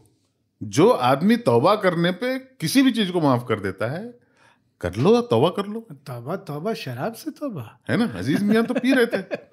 आप निश्चिंत होकर के, मैं मुसलमान भाइयों से कहता हूं कि आप धर्म से प्यार करो, आप डरो मत इतना, जो रहमान है वो आपको माफ कर देंगे। पर इस्लामोफोबिया का जो वर्ड है वो क्रिटिक्स को शटअप करने के लिए मत करो। पर हकीकत यही है कि वायलेंस का एक ही तरीका है, आप बिल्कुल जो अल्लाह निपटेगा यार, एक ही तो जान है, अल्लाह को लेने दो, मुल्ला क्यों ले। हमारे वो हैं, हमारे एक सुनने वाले हैं स्टीरियोटाइप सिंधी, उनका ट्विटर का जो पिक्चर है, मतलब उनका पिक्चर नहीं, ट्विटर पे जो बैकग्राउंड इमेज होती है बड़ी कवर इमेज, हाँ कवर इमेज, उसमें एक बड़ी अच्छी लाइन है, वो एक प्ले है गैंग्स ऑफ वासेपुर के डायलॉग पे, कि एक ही तो जान है, या तो अल्लाह लेगा या मुल्ला लेगा। गैंग्स ऑफ वासेपुर में यह था कि अल्लाह लेगा या मोहल्ला लेगा, लेकिन वो पाकिस्तान में रहते हैं, वहां पे 2 ही लोग ले रहे हैं आजकल। पाकिस्तान में यह हालत है ब्लास्फेमी की, यहाँ पे तो कम से कम ये बहाना है कि नुपुर शर्मा ने कुछ बोला और फलाने ने उसका सपोर्ट किया। पाकिस्तान में यह हालत हो गई है कि आदमी का झगड़ा होता है आपस में ना, तो मार के फिर बोलता है कि उसने ब्लास्फेमी की थी इसलिए मार दिया। बैंक का गार्ड, बैंक के मैनेजर ने गार्ड को डांटा, उसने उसको गोली मार दी, अब बोला कि ये आदमी जो है रसूल अल्लाह के बारे में कुछ बोल रहा था, मुझसे बर्दाश्त नहीं हुआ। अब क्या करोगे। सलमान तासीर, उसने कोई ब्लास्फेमी नहीं की थी, उसने खाली यही कहा था कि ब्लास्फेमी का जो कानून है उस पर विचार होना चाहिए, एक बंदे ने मार दिया। आपने वो फौदा है ना, वेब सीरीज इजराइल के नज़रिए से बनी है, तो वो उसमें ना एक कैरेक्टर है, हमास का एक टेररिस्ट है, द पैंथर। तो द पैंथर चॉकलेट उसको बहुत पसंद है, वो कॉन्ट्रास्ट दिखाया है, और वो बात करता है बरसों पहले पुरानी बातें एकदम। उसका जो कमांडर होता है एक, और उसको वो KFC का खाना उसको बहुत पसंद है, वो खाना KFC से खाता है और बात करता है प्री इस्लामिक एरा की। वो वाला कॉन्ट्रास्ट दिखता है अभी आपको कि कुछ चीज़ें एक्सेप्ट कर ली गई हैं इस नई दुनिया की जो कैपिटलिज्म लेकर के आया, लेकिन कुछ पुरानी चीज़ें छूट नहीं रही। हाँ, तो वो जो ये जो नारे लगाते हैं सरतन से जुदा वाले, वो आप नारे लगा रहे हो एक ऐसी सदी के। एक तो बाय द वे नारा भी फर्जी है, ऐसा कोई भी इस्लाम में कोई टीचिंग नहीं है इसकी, सरतन से जुदा। ये नारा तो ये रिजवी जो था, लब्बैक पार्टी जो बनी है पाकिस्तान में, उनका नारा था दिया हुआ, लेकिन वो नारा जो है इस देश में लगा रहे हैं लोग। पता नहीं कैसे पाकिस्तान से ट्रैवल करके यहाँ आ गया, यहाँ पे भी वही चल रहा है। अब है कि रसूल, मतलब फाइनल वर्ड यही है कि रसूल अल्लाह सल्लल्लाहु अलैहि वसल्लम के नामूस की हिफाजत करने वाले, उनके नाम पे कत्ल करने वाले आप कौन हैं? वो अगर अल्लाह के सबसे प्यारे बंदे थे और उनके पैगंबर थे, रसूल थे, तो फिर अल्लाह देखेगा। लेट अल्लाह डिसाइड, अगर आपको उनमें यकीन है तो। बाकी और ये एक लाइन की बात है कि आप जो कहते हैं ना, नॉट इन माय नेम और ये और वो और इन हिज नेम, ये पूरी सारी की सारी जो लड़ाई है इसका जवाब एक लाइन का है, ज्वाइंट बाय लाइन का ताऊ। एक बहुत बड़ा सा पोस्टर है और उस पोस्टर के ऊपर लिखा हुआ है नॉट इन माय नेम, और नीचे लिखा हुआ है प्रॉफिट एंड राम। दोनों कह रहे भाई हमारे नाम पे मत करो। हाँ, जीसस के नाम पे कुछ नहीं होता, मैं बहुत खुश हूँ। हाँ, उनके नाम पे कुछ नहीं होता, बहुत कुछ होता था। नहीं, क्योंकि मरते हुए 2 लोगों ने बहुत अच्छी बात कही। एक तो गांधी जी ने हे राम कह दिया, और दूसरा जीसस ने कह दिया कि इन्हें माफ़ करना, ये नहीं जानते क्या कर रहे हैं। तो वो माफी दे के क्योंकि उतरे सलीब से। नहीं, क्रिश्चियंस में होता है ना कि एक्सट्रीम से एक्सट्रीम क्या करेगा, माफ कर देगा। उसको तो वही टीचिंग मिली है। अब जैसे जैन लोग हैं, मतलब शेक्सपियर की सबसे अच्छी कविता जो है मर्सी है। जैन लोग प्रोटेस्ट भी नहीं करते। मतलब हो सकता है कोई और भी है ना, कहा जाता है कि हाँ जैन लोग प्रोटेस्ट भी नहीं करते कि यार हिंसा नहीं करनी, क्योंकि मतलब हम ज्यादा से ज्यादा क्या करेंगे, मुंह पे पट्टी बांध लेंगे नारा लगाते वक्त, क्योंकि उनका है ही नहीं ना, टीचिंग नहीं है। हिंदुइज्म कहते हैं कोई धर्म नहीं है, तो 72 सोर्स है और 1000 किताबें हैं, एक गॉड नहीं है, इतने सारे गॉड हैं। अब हम किस किस के लिए ऑफेंड हुए, तो हम थक गए। और यही अगर जैसे सुप्रीम कोर्ट ने आज बोला कि नूपुर शर्मा जिम्मेदार है उसके लिए, तब तो भाई साहब जिस दिन नूपुर शर्मा का गला उतरेगा उसके जिम्मेदार सुप्रीम कोर्ट होंगे। ऐसे आप कड़ी थोड़े ना बनाओगे। सुप्रीम कोर्ट के जस्टिसेस को ऐसा बोलना चाहिए नहीं बोलना चाहिए, इस पर मैं कमेंट नहीं करूंगा। ऐसे ही मैं भी मतलब आजकल अंदर कर देते हैं लोगों को। हाँ, वैसे भी 4 अरे जमानत भी नहीं मिलती आजकल, कोर्ट वोट भी पता नहीं यार किसी के लिए 4 दिन की कस्टडी टेंशन मांगे लेने तो का दे कोई देते हैं। मतलब नहीं है। 4 विधायक ओवैसी को छोड़ करके आरजेडी में शामिल हो गए, मामला सेटल। निरहुआ भी, हाँ निरहुआ तो हो ही गया है, लेकिन वो भी हो गया है। तो तिस्ता से तलवार को भी पकड़ लिए इस उम्र में, बताओ। नहीं, ठीक है, पकड़ लेते हैं, अब अंदर करते, फिर भाई बेल नहीं मिलती भाई। 10-12 दिन 15 दिन 1 महीना कैद की चिताले। 31 दिन रह के आई है वो शरद पवार के खिलाफ पोस्ट करने पे। एक बंदे ने गोवा में, बंगाली था, गोवा में पोस्ट किया उसने ममता बनर्जी के खिलाफ, सेफ फील कर रहा था वहां पे। उसको गोवा से उठा के ले गए और बंगाल में अंदर डाल दिया। अपन किसी को भी कितने भी दिन के लिए डाल सकते हैं, इस देश में जुडिशरी है, पर जुडिशरी भी कहती है पुलिस ठीक ही बोल रही है, अगर बोल रही है तो। अब पुलिस का देखो, 5 दिन का रिमांड चाहिए, 7 दिन का चाहिए। सतेंद्र जैन को भी कई दिनों तक रख लिया है। कोई ईडी ले लेती है, कोई कितने एजेंसी देश में, कोई भी पकड़ के अंदर कर देगा भाई साहब, 3 ताल बंद करवा देगा, मैं बता रहा हूँ। ब्योरों पर बात करनी है आगे। ब्योरे लुप्त होते जा रहे हैं और दुनिया सटल हुआ चाहती है। एक ब्रेक के बाद।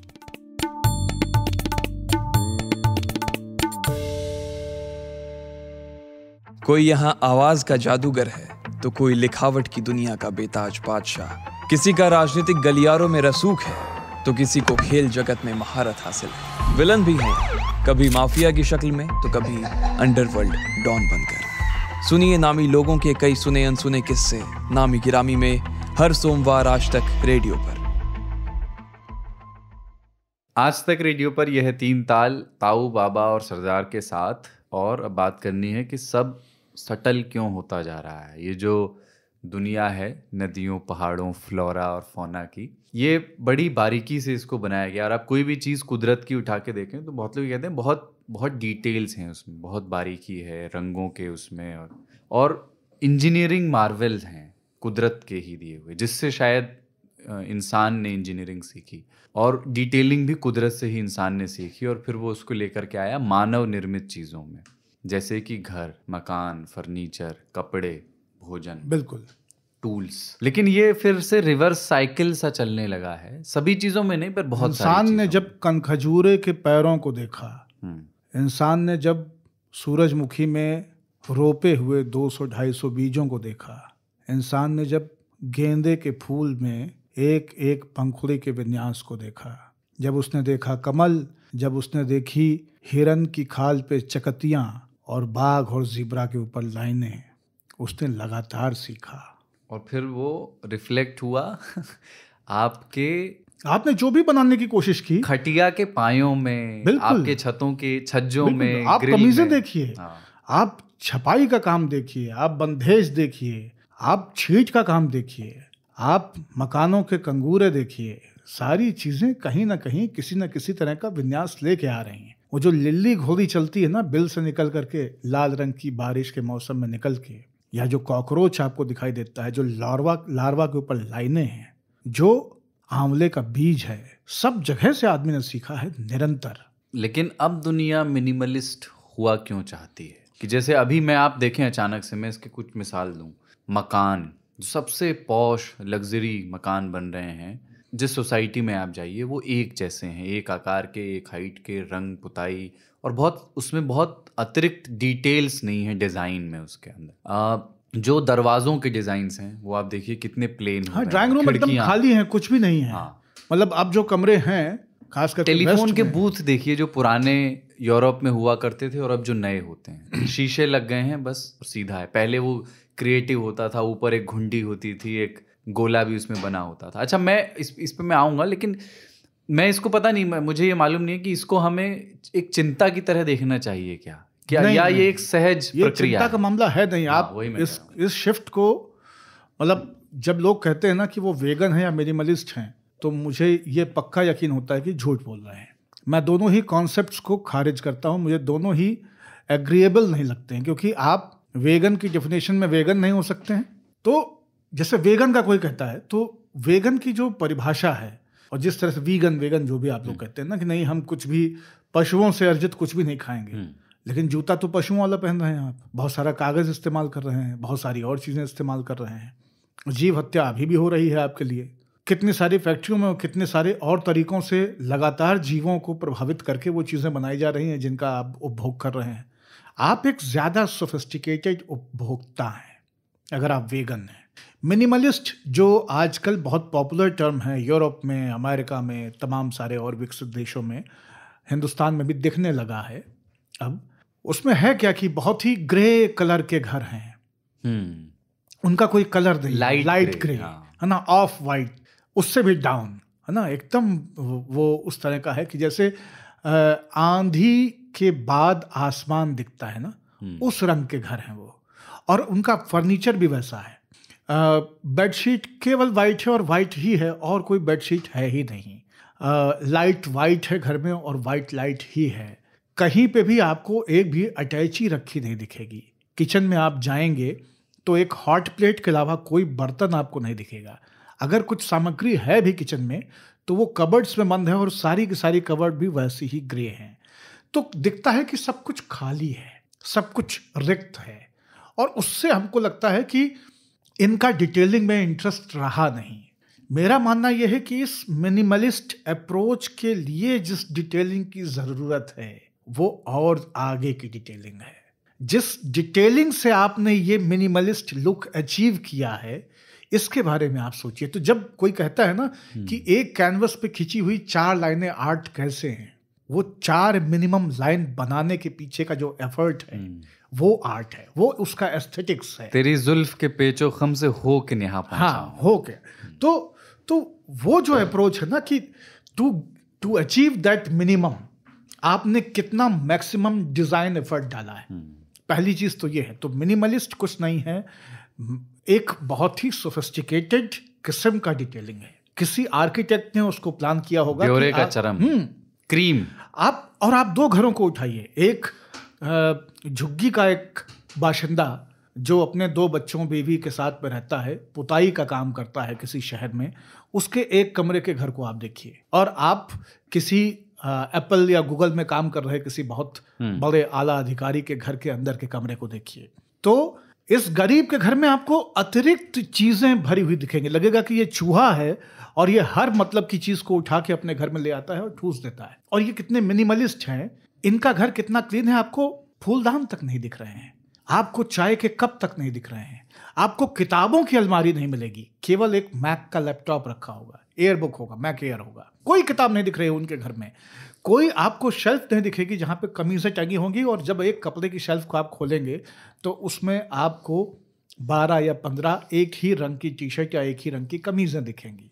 इसको अचीव करने का जो मिनिमम, मतलब जो डिटेलिंग है इस लाइफ स्टाइल को अडॉप्ट करने की, एक चीज़ वो है। दूसरा क्या है कि ह्यूमन माइंड को हमेशा कंट्रास्ट अट्रैक्ट करता है, और ये बहुत महत्वपूर्ण है।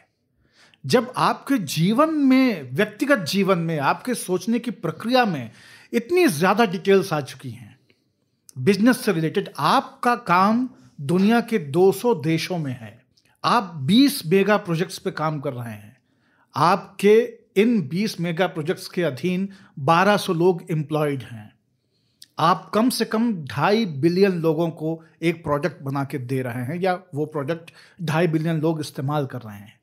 इतनी ज़्यादा डिटेलिंग में जाने के बाद में आदमी मिनिमलिस्ट हो जाता है भाई साहब। वही है ना कि जिसके पास नहीं है वो अर्जित करना चाहता है, जिसके पास है वो दिखाना चाहता है कि वो उपार्जित हो चुका है। क्योंकि मिनिमलिस्ट केवल संन्यास है, संन्यासित होना ही मिनिमलिस्ट होना है। और संन्यासित व्यक्ति फिर संसाधनों में नहीं रहता है, फिर बिजनेस में नहीं रहता है, फिर विपणन में नहीं रहता है, फिर वो आयात और निर्यात से मुक्त, किसी भी प्रकार के क्रय विक्रय से मुक्त व्यक्ति होता है। फिर वो झोली लेके कुटिया में रहेगा, उसको पता है कि उसको इसी मिनिमम में अपने आप को सरवाइव कराना है, और वो फालतू के रायते पाल के रखता नहीं। ना वो मामी मौसी से बात करता है, और ना उसको कहीं शटर उठा के दुकान खोलनी होती है, ना उसको कोई ऑफिस जाना होता है। उसको एकदम नहीं पता चलता है कि आज संडे है या मंडे है। अगर आप बहुत बड़े मिनिमलिस्ट हैं और आपको ये पता है कि आज संडे है और मंडे है, तो आप झूठ बोल रहे हैं, आप मिनिमलिस्ट नहीं हैं। मिनिमलिस्ट होने के लिए अलेक्जेंडर होकर के मिनिमलिस्ट नहीं हो सकते हैं। मिनिमलिस्ट होने के लिए वो महंत होना पड़ेगा जो अलेक्जेंडर के सामने नंगा बैठा हुआ है। मिनिमलिस्ट दो तरह के होते हैं, और एक वो जो अफोर्ड नहीं कर पाते डिटेल एक वो जो मिनिमलिस्ट होना अफोर्ड कर पाते हैं। तो गांधी जी को गरीब रखना बहुत एक्सपेंसिव हुआ करता था, ऐसा मैं नहीं कहता हूँ। हाँ, कई लोगों ने लिखा है इसके बारे में। कई लोगों ने लिखा है कि उनका गरीब होना, बकरी बादाम खाती थी फिर उसके दूध से बहुत एक्सपेंसिव था, उनको गरीब रखना। वैसे ही मिनिमलिस्ट होना दो ही तरीके से हो सकता है। या तो आपके पास बहुत पैसे हैं कि आप अफोर्ड कर सकते हो कुछ नहीं होना, या तो आप अफोर्ड नहीं कर सकते कुछ भी होना। नहीं, और वो बहुत सारे लोग मुझे बोलते हैं, यार सोनिया गांधी के पास एक भी गाड़ी नहीं है ना। दो ही लोगों के पास गाड़ी नहीं होती, एक जो खरीद नहीं सकते, एक जिनके पास इतना पैसा है कि जरूरत नहीं है। हाँ, लेकिन वो मिनिमलिस्ट नहीं है। मैं ये कहता हूँ कि वो मैक्सिमम कहने के लिए मिनिमलिस्ट हैं कि I don't own a car. वो हाँ, तो मतलब वो मैक्सिमम का सबसे सोफिस्टिकेटेड वर्जन है कि आप मिनिमलिस्ट देख रहे हैं। मैं इनको ये समझा रहा था कि कैसे एक कागज की कैनवास पे खींची गई 4 लकीरें एक मिनिमलिस्ट डिजाइन है, लेकिन उसके पीछे बहुत मैक्सिमम एफर्ट है। उसके पीछे जो आइडिया है, उसके पीछे जो पूरा का पूरा उसका एस्थेटिक्स है, वो बहुत मैक्सिमम है। और जब राजा महाराजा अपने डिज़ाइंस बनवाते रहे होंगे फर्नीचर के, है ना, कि ये बनाइए इस तरह की नक्काशियाँ, या मंदिर जब जिस समय बनवाए जाते रहे होंगे, दक्षिण भारत के जिस तरह के मंदिर हैं, उस समय कोई सोच भी नहीं सकता था कि एक इन वर्ड होगा, ट्रेंड में एक वर्ड होगा, कीप इट सिंपल। और बिजनेसेस में, डिज़ाइंस में, हर जगह ये एकदम से ये शब्द आएगा और छा जाएगा, कीप इट सिंपल। सिंपल लिखिए, सिंपल कहिए, सिंपल बनाइए, सिंपल समझाइए। क्या ये सर्कल है? मतलब ये लौट के हम फिर जटिलता की ओर जाएंगे, या हम ये सर्कल अर्कल नहीं है, ये वही थ्योरी है। कंट्रास्ट अपील करता है। तो दिन के आदमी को, अभी हम दिन में बैठे हैं ना, हमें रात का इंतजार है, और रात के आदमी को दिन का इंतजार। पर वो डिटेल कहाँ है? जैसे ये कॉन्ट्रास्ट किस डिटेल से? हाँ, वो डिटेल ऐसे है कि जब लोगों के पास सीधे सीधे पाए वाली चारपाई है, जब लोगों के पास केवल पहनने को एक ही वर्ण का सूती कपड़ा है, जब लोगों के पास जड़वाने के लिए स्वर्ण उपलब्ध ही नहीं है, उस समय में आप कंट्रास्ट गेन करते हैं कि ये these are for beggars and poors. हमारी कुर्सी देखिए, 1.5 साल में एक कुर्सी बन के तैयार हुई। ये सिंहासन 6.5 साल में बना था, इसमें इतना सोना लगा है, क्योंकि वो सिंहासन आपको कहीं नहीं दिखेगा। ये जो यूनिकनेस, जो कंट्रास्ट क्रिएट करने की एक आदत होती है। आप यूनिक आईडी लेके चल रहे हैं ना, आधार वाला जी। बहुत तेज देजा वू हुआ है अभी मुझे। आपने कंट्रास्ट पर शायद कुछ बात की है पहले 3 ताल में, इसी कुर्सी। कंट्रास्ट पे मैं बात कर चुका हूँ, इसलिए मैं कह रहा हूँ कि ये तो 3 ताल तो स्वयं में एक संसार है, एक वांग्मय है। 3 ताल एक दर्शन है, कार्यक्रम नहीं है। और इस दर्शन में पुनर्मोस्को भव होता रहता है। एक चक्र है जिसमें बार बार वो बातें आती रहती है। जैसे इस्लाम पिताओं ने आज जो कुछ कहा, अगर कोई ईमानदारी से 3 ताल के 90वां एपिसोड सुनने जा रहा है और उसके पहले उसने 89 सुने हैं, तो उसको कितनी बार ये कथा सुनने को मिल जाएगी। इस्लामोफोबिया के ऊपर पूरा एक आख्यान है ताऊ का, जिसको आप चाहें तो मतलब साला ऐसे बन करके वो पढ़ाया जा सकता है बच्चों को, वो कोर्स में सबमिट हो सकता है। तो आज बहुत सारी बातें, शिवसेना के ऊपर हम लोग पहले भी बात कर चुके हैं, ऐसा नहीं कि शिवसेना में बात नहीं हुई है। तो अमित शाह के ऊपर बात हो चुकी है। अभी मुझे अच्छा लगता है जब अब ना लौट के आती है, सडनली हम शिवसेना बोलते हैं। नहीं, अब कल से मैं शिंदे सेना बोल रहा हूँ। हाँ, वो शिंदे सेना हो गया है। तो ये जो पूरा का पूरा मामला है ना कि यूनिक रहने का, और व्यक्ति यूनिक है, हर जीव यूनिक है। हमने बताया है इसी 3 ताल में कि 500 भैंसों के झुंड में या 2000 पेंगुइन्स के समूह में भी, या 5000 ये कौन सी वो चिड़िया गुलाबी टोट वाली फ्लेमिंगोज यहाँ आती हैं आपके पश्चिमी तटीय क्षेत्रों में, गुजरात से महाराष्ट्र तक, फ्लेमिंगोज, ये अपने बच्चे पहचान लेती हैं क्योंकि वो बच्चा एक यूनिक आइडेंटिटी कैरी करता है। सारी काली भैंसों में भी अपनी परिया, अपना पड़वा, ना मनई खोता है ना वो भैंस खोती है, वो कोई ना कोई एक यूनिकनेस होता है और व्यक्ति अपने यूनिकनेस को एग्जेजरेट करके, उसको ओवर प्ले करके हमेशा फ्लॉन्ट करता है। अब मेरी मूंछ देखो, तुम्हारी मूंछ मेरी मूंछ से जबर है, लेकिन तुम्हारी नाक पैनी नहीं है भाई साहब, इसलिए सुंदर तो मैं ही लग रहा हूँ। अच्छा तुम्हारी नाक पैनी है तो क्या, लेकिन बतासे ऐसी तुम्हारी आंखें हैं, मेरी आंखें देखो तनी हुई कमान जैसी मेरी आंखें हैं, नील कमल हूं मैं। ये सब तो ठीक है, लेकिन सर पे तो तुम्हारे बाल नहीं। मेरी केश बल्लरियों को देखो, इसमें कितने लोग खो जाएंगे। सीधे हैं तुम्हारे बाल, मेरे बाल देखो कन्हैया से भी ज्यादा घुंघराले हैं। ये तुलनात्मक अध्ययन जो है ना, ये निरंतर सतत चलता रहता है। आप मेरी कमीज को देखते हैं गौर से, बाबा आज चपलंडूस लग रहा है, कल बहुत बढ़िया पहने थे। हम भी देख रहे हैं सलेटी और गुलाबी का मिक्स जो है जा नहीं रहा है। फ्राइडे है लेकिन चलो ठीक है, पहने कुलदीप, कोई बात नहीं। हर आदमी कंपेयर कर रहा है। ताऊ की कमीज को मैं तब से देख रहा हूँ, मैं कह रहा हूँ कि ये फैब इंडिया का टॉवल भी इस प्रिंट का आता है, और इस प्रिंट की एक कमीज मेरे पास थी, लेकिन वो थोड़ी सी डार्क पट्टियाँ थी हरी वाली, फैब इंडिया से खरीदी थी। तो ये लगातार ये कंपैरिजन चल रहा है। पानी में खड़ी 500 काली भैंसें अपने पड़ों, क्या बोले, पड़वा और पड़िया को यही दिखा रहे होते हैं कि सामने ये जो 2 पैरों पर चलने वाले जानवर हैं, इनकी माएँ इनको पहचानती कैसी होंगी जब ये सब अलग अलग कपड़े पहन के चलते हैं। तो फैब इंडिया कैसे पता करती हुई फैब इंडिया वाला मार्क्स एंड स्पेंसर से अलग कैसे है? और इसीलिए क्योंकि आप इतनी चीजों में फंस चुके हैं ना। आजकल आप देखिए, आप पहले बहुत सहज नौकरियां करते थे, बहुत सहज काम में होते थे, शायद इस तरह के प्रेशर नहीं होते थे मिडिल क्लास के पास। आप जब बात कीजिए 70s 80s 90s तक नौकरी करने वाले लोगों की जो रिटायर हो गए, तो कहते थे कि वर्क प्रेशर इतना नहीं होता था, वर्क लोड इतना नहीं होता था, फियर ऑफ लूजिंग जॉब इतना नहीं होता था। एक बार घुस गए महकमे में तो घुस गए, जमे हुए हैं, वो रिलैक्स थे। तो वो लोग शाम को आने के बाद में उनके पास एक्टिविटीज़ होती थी, ताश खेल लेते हैं, उनके यहाँ चले आते हैं, अरे उनके आने गए बहुत दिन, चलो स्कूटर निकाला, अरे पहन लो यार साड़ी, तुम खाना 24 घंटा खा, चलो हो के आते हैं उनके यहाँ, वहीं खा लेंगे। ये होता था। आजकल क्या है, डम्बो हो गया है मामला। ऑफिस से 8 बजे हम लोग निकलते हैं तो निचोड़े हुए नींबू जैसे होते हैं, जो जिसकी ऊर्जा का पूरी तरह से पतन हो चुका है। उसके बाद 9 बजे घर पहुंचने के बाद कोई कहता है ना मार्केट चलें, अरे छोड़ो यार तुम मार्केट चलें, ये ऑफिस से मजाक चले आ रहे हैं, इनको मार्केट की पड़ी है, सैटरडे को चलेंगे। और सैटरडे को फिर कोई ताऊ जैसा व्यक्ति सैटरडे को भी बहाना बना लेता है, एकदम विष्णु की तरह एक हाथ, मतलब दाहिना हाथ दाहिने कान पे साध के कहता है सैटरडे है, आराम करने दो, मंगवा लो, प्रकाश को भेज दो। तो ये तो ताऊ ने कहा ना कि संडे को कैसे मनाना चाहिए, तो ताऊ ने कहा कि संडे को मनाना नहीं चाहिए, संडे को होने देना चाहिए। संडे उस दिन क्यों कुछ करना है, कुछ नहीं करना भी कुछ करना है। अब वो जो मिनिमलिस्ट है ना, वो एक सोफिस्टिकेशन, मुझे लगता है कि ताऊ का संडे को कुछ ना करना ये एक बहुत ही सोफिस्टिकेटेड डिजाइन है, और ये सबके बस की बात नहीं है इसको समझ पाना, और सबके बस की बात नहीं है इस नतीजे पे पहुंच पाना। जो आप कह रहे थे, जो सोफिस्टिकेटेड वर्ग है वो क्या लाउड या लाउडनेस के ना होने की एक अतिरिक्त बेचैनी से हाल में ग्रस्त हुआ, जिसमें कि कपड़ा पहन करके पति बाहर आया है ट्रायल रूम से और पत्नी ने कहा है बहुत लाउड है, कलर उसका बहुत चटक है या डिज़ाइन बहुत चटक है, थोड़ा सटल कर लो। हाँ, क्योंकि उसको एक चीज़ बहुत क्लियर पता है कि, और ये उसकी डेली लाइफ आयरनी है कि वो ये चाहता नहीं है कि वो पहचाना जाए, क्योंकि वो इतनी पहचान अर्जित कर चुका है कि उसका पहचाना जाना जो है वो उसके लिए कष्टप्रद है।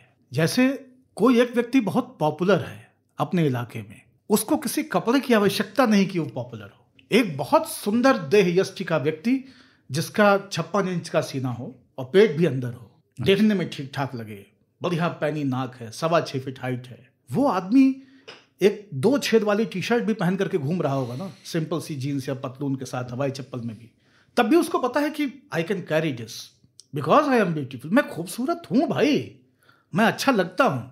और जिनके साथ ये क्राइसिस है कि उनको लगता है कि नहीं मैं अच्छा नहीं लगता हूँ, फिर वो उस तरह की चीज़ें लाते हैं कि नहीं यार ये ना ये वाला सही नहीं है, वो प्रिंट वाला निकालो, वो वाला सही रहेगा। यार गर्मी बहुत एकदम सूरज कल्ला रहा है, बंधेज वाला निकालो, ग्रीन में जो बंधेज है वो निकालो, जयपुर से लाए थे वही वाला, वो वाला निकालो।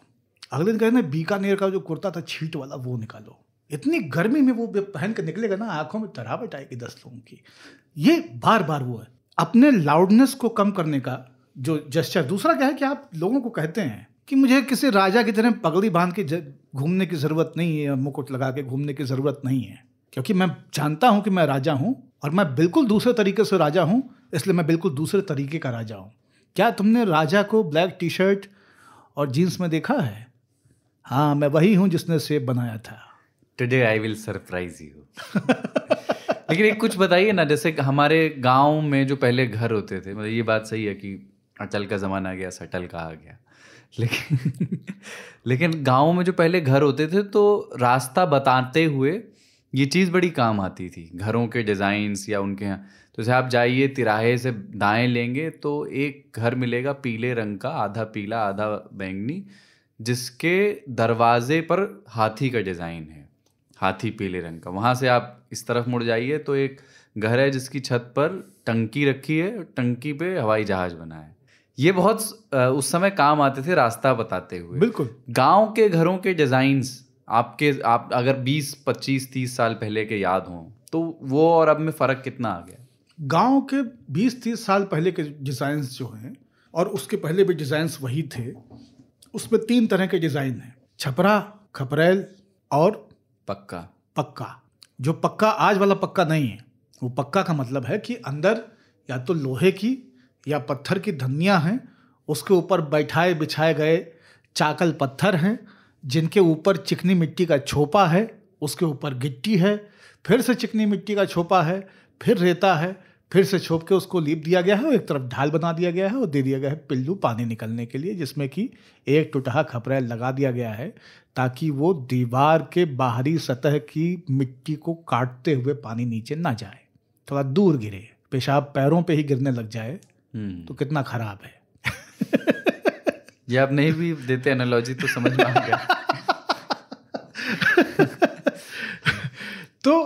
तो वो स्ट्रक्चर था। दूसरा ये छप्पर वाला था और तीसरा खपरेल वाला। सारे घरों का जो पर्पस है, सारे घरों का, वो आपको प्रोटेक्ट करने का है।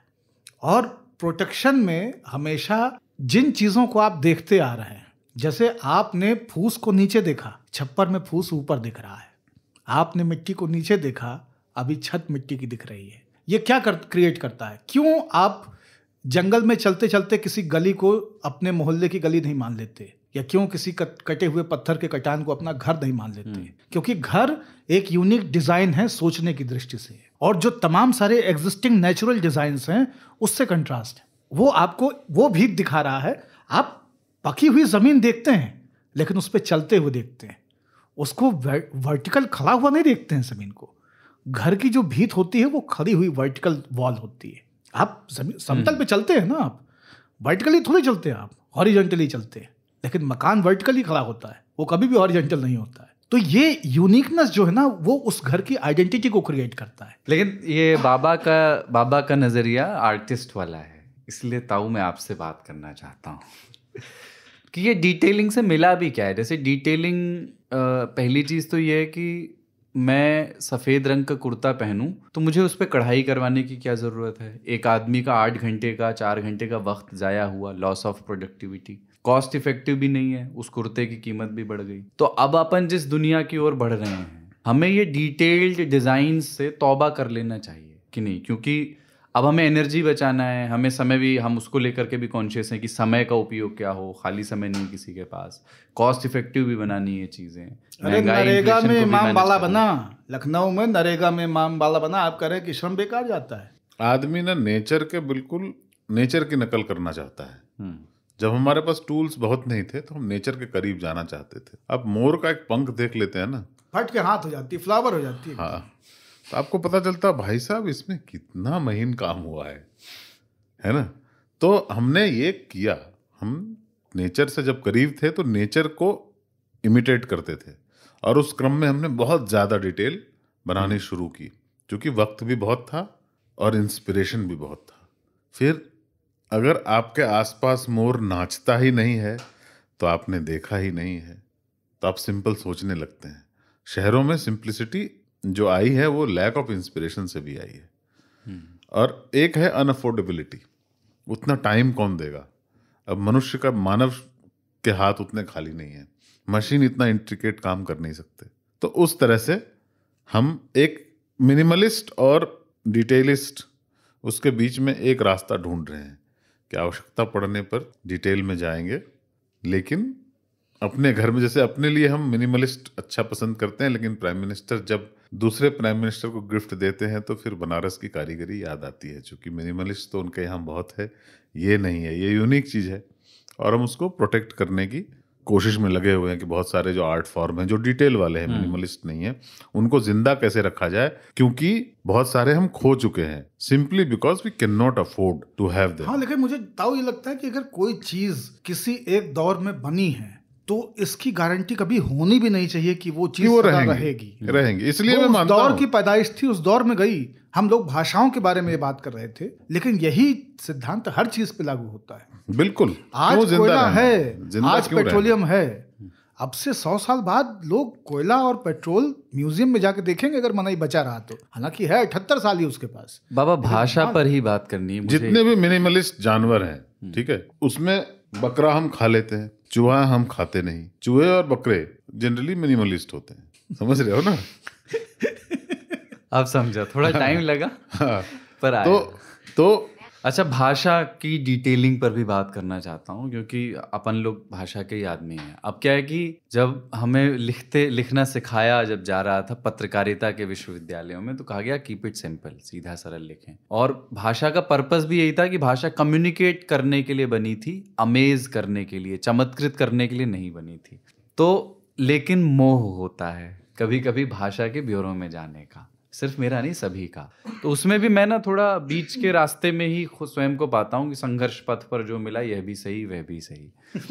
अब मेरे गांव में कक्का हैं, तो वो जब किस्सा सुनाते हैं वो हमेशा ब्यूरो में जाते हैं, वो बिना ब्यूरो की कोई किस्सा कह ही नहीं पाते। तो उसकी एक इंटरप्रिटेशन में ये भी देखता हूँ कि ब्यूरो से कम्युनिकेशन दरअसल स्ट्रांग ही होता है। मतलब वो अमेज करने का मकसद नहीं है, पर नॉइज को भी कम करता है। जब आप ये बताते हैं कि उसने कान में क्या पहना हुआ था, उसके आंखों का रंग क्या था, तो मैं वो तस्वीर गढ़ पाता हूँ और नॉइज कम होता है। तो भाषा में जब, मतलब आप तो हैं ब्यूरो के आदमी भाषा में, पर दुनिया की भाषा में क्या ये वाला अप्रोच है, अभी बना है या ओके है? और इसलिए आप देखिए कि अखबार शुरू हुए बहुत वक्त नहीं हुआ, ये मीडिया शुरू हुए बहुत वक्त नहीं हुआ, और बहुत वक्त तक ये चीजें रहेंगी भी नहीं जिस रूप में आज हैं। लेकिन किससे हमेशा से चले आ रहे हैं, और किससे क्या देते हैं आपको? नहीं, पर बहुत लोग कहते हैं ना सीधे पॉइंट पे आओ। अरे पर सीधे पॉइंट पे देखो, वो हमको जर्नलिज्म स्कूल में जो पढ़ाया गया ना, हमने गलत पढ़ा है, और टीचरों ने भी गलत पढ़ाना शुरू कर दिया, और धीरे धीरे एक प्रथा बन गई न्यूज रूम में भी। आपको जो अगर सूचना संप्रेषित करनी है तो सरल रहो और टू द पॉइंट रहो, लेकिन हर जगह पर सिंपल होना जरूरी नहीं है। जब आप कहानी सुना रहे हो तो फिर सिंपल नहीं होना है। पर ये कहने में भी कितना विचित्र है ताऊ, हम फोन करें, है ना, जैसे आप घर में फोन कीजिए और फोन लगा करके पिताजी कहिए कि नमस्ते, कैसे हैं आप? मैं भी ठीक हूँ, ओके। चूजा पॉइंट बात यही हुई ना। लेकिन अगर किसी को आपको सूचना देनी है, इमरजेंसी में यही आग लग गई है, तो आप फिर नहीं बोल रहे कि यही आप पूछें अपने पिताजी से, कहें कि आप कैसे हैं, क्या हो रहा है? कह रहे क्या बताएं, अनक खोपड़ी खाए हुए 3 दिन से कह रहा कि कार दिलवाओ, वहां चलो, ये करो, नरक किए हुए लड़का मान नहीं रहा है। तुम लोग आते हो तो ठीक रहता है, और उसके आप को फिर बिगड़ा हुआ है, मान नहीं रहा, कल भी गिर गया है, देखो घुटने में चोट। अब डिटेलिंग शुरू हो गई, तो उनको फलानी चोट लग गई है या वो वहां चले गए हैं, इसमें भूमिका मत बांधिए, इसमें टू द पॉइंट रहिए। ताऊ करें इन्फॉर्मेशन और कम्युनिकेशन, इन दोनों के फर्क को हमेशा याद रखिए। हर जगह पत्रकारिता नहीं घुसेड़ी जा सकती है। लोग कम्युनिकेशन, फिर हम कहते हैं ना 360 डिग्री में 359 डिग्री कम्युनिकेशन की है, 1 डिग्री जर्नलिज्म की है। तो जब लोग कहते हैं ना कि हमने जर्नलिज्म एंड मास कम्युनिकेशन पढ़ा है, तो हम कहते हैं ना, पढ़े हो तो तुम जर्नलिज्म हो, मास कम्युनिकेशन क्लेम कर रहे हो है, लेकिन हो न पाई है तुमसे। अभी क्या है कि आप क्या, हम जो है ना, बिजनेस ऑफ कम्युनिकेशन है मसला। हम क्या कम्युनिकेट करना चाहते हैं। अगर आप किसी पहाड़ की खूबसूरती किसी हिल स्टेशन की खूबसूरती को कम्युनिकेट करना चाहते हो किसी को, तो आपको बिल्कुल उसके रंगों में, उसकी खुशबू में, इनसे हम पूछे कि तुम ले गए थे कैसा था, कहा अच्छा था, किरणों में, उसमें जाओगे नहीं तो फिर समझेगा नहीं। लेकिन आपको किसी नेता की हत्या को रिपोर्ट करना है, आप ये नहीं लिखना शुरू करोगे अभी सुबह हुई ही थी है ना बस। लेकिन मुझे ना वो किरदार बड़े मजेदार लगते थे। सूरज आज फिर निकला था, पीली मध्यम किरणें बता रही थी। हाँ, सरपत पे वो उसकी बूंदें, सरपत की तड़ तड़ तड़। अचानक से सफदरजंग के लॉन से एक आवाज सी आई, तड़ तड़ तड़। पुनः नौकरानी के हाथ से केतली क्या हुआ कहते हुए रामलाल उठा, तभी नौकरानी के हाथ से केतली गिर गई। देश की प्रधानमंत्री वहां पर लथपथ पड़ी थी। ऐसे अगर करेंगे तो आपको मार टली बोलेंगे कि आप टली हो और यहाँ से निकल लो। लेकिन नहीं, खाने का ही था ये तो बहुत बहुत बड़ी घटना आप बता रहे हैं। जैसे हम कुलदीप से पूछे खाना खा लियो, खाने का तो क्या है कि सुबह तो नाश्ता किया था और रात में भी कल बहुत हो गया था, फिर सोच रहे थे कि खाएं कि नहीं खाएं, लेकिन घर से खाना दे भी दिया गया। विचार करते रहे कि इसको खाया जाए, खाएं तो 1 बजे खाएं कि 3 बजे खाएं, फिर लगा कि 3 बजे से तो 3 ताल की रिकॉर्डिंग है, तो अगर उसके बाद खाएंगे तो 6 बज जाएगा।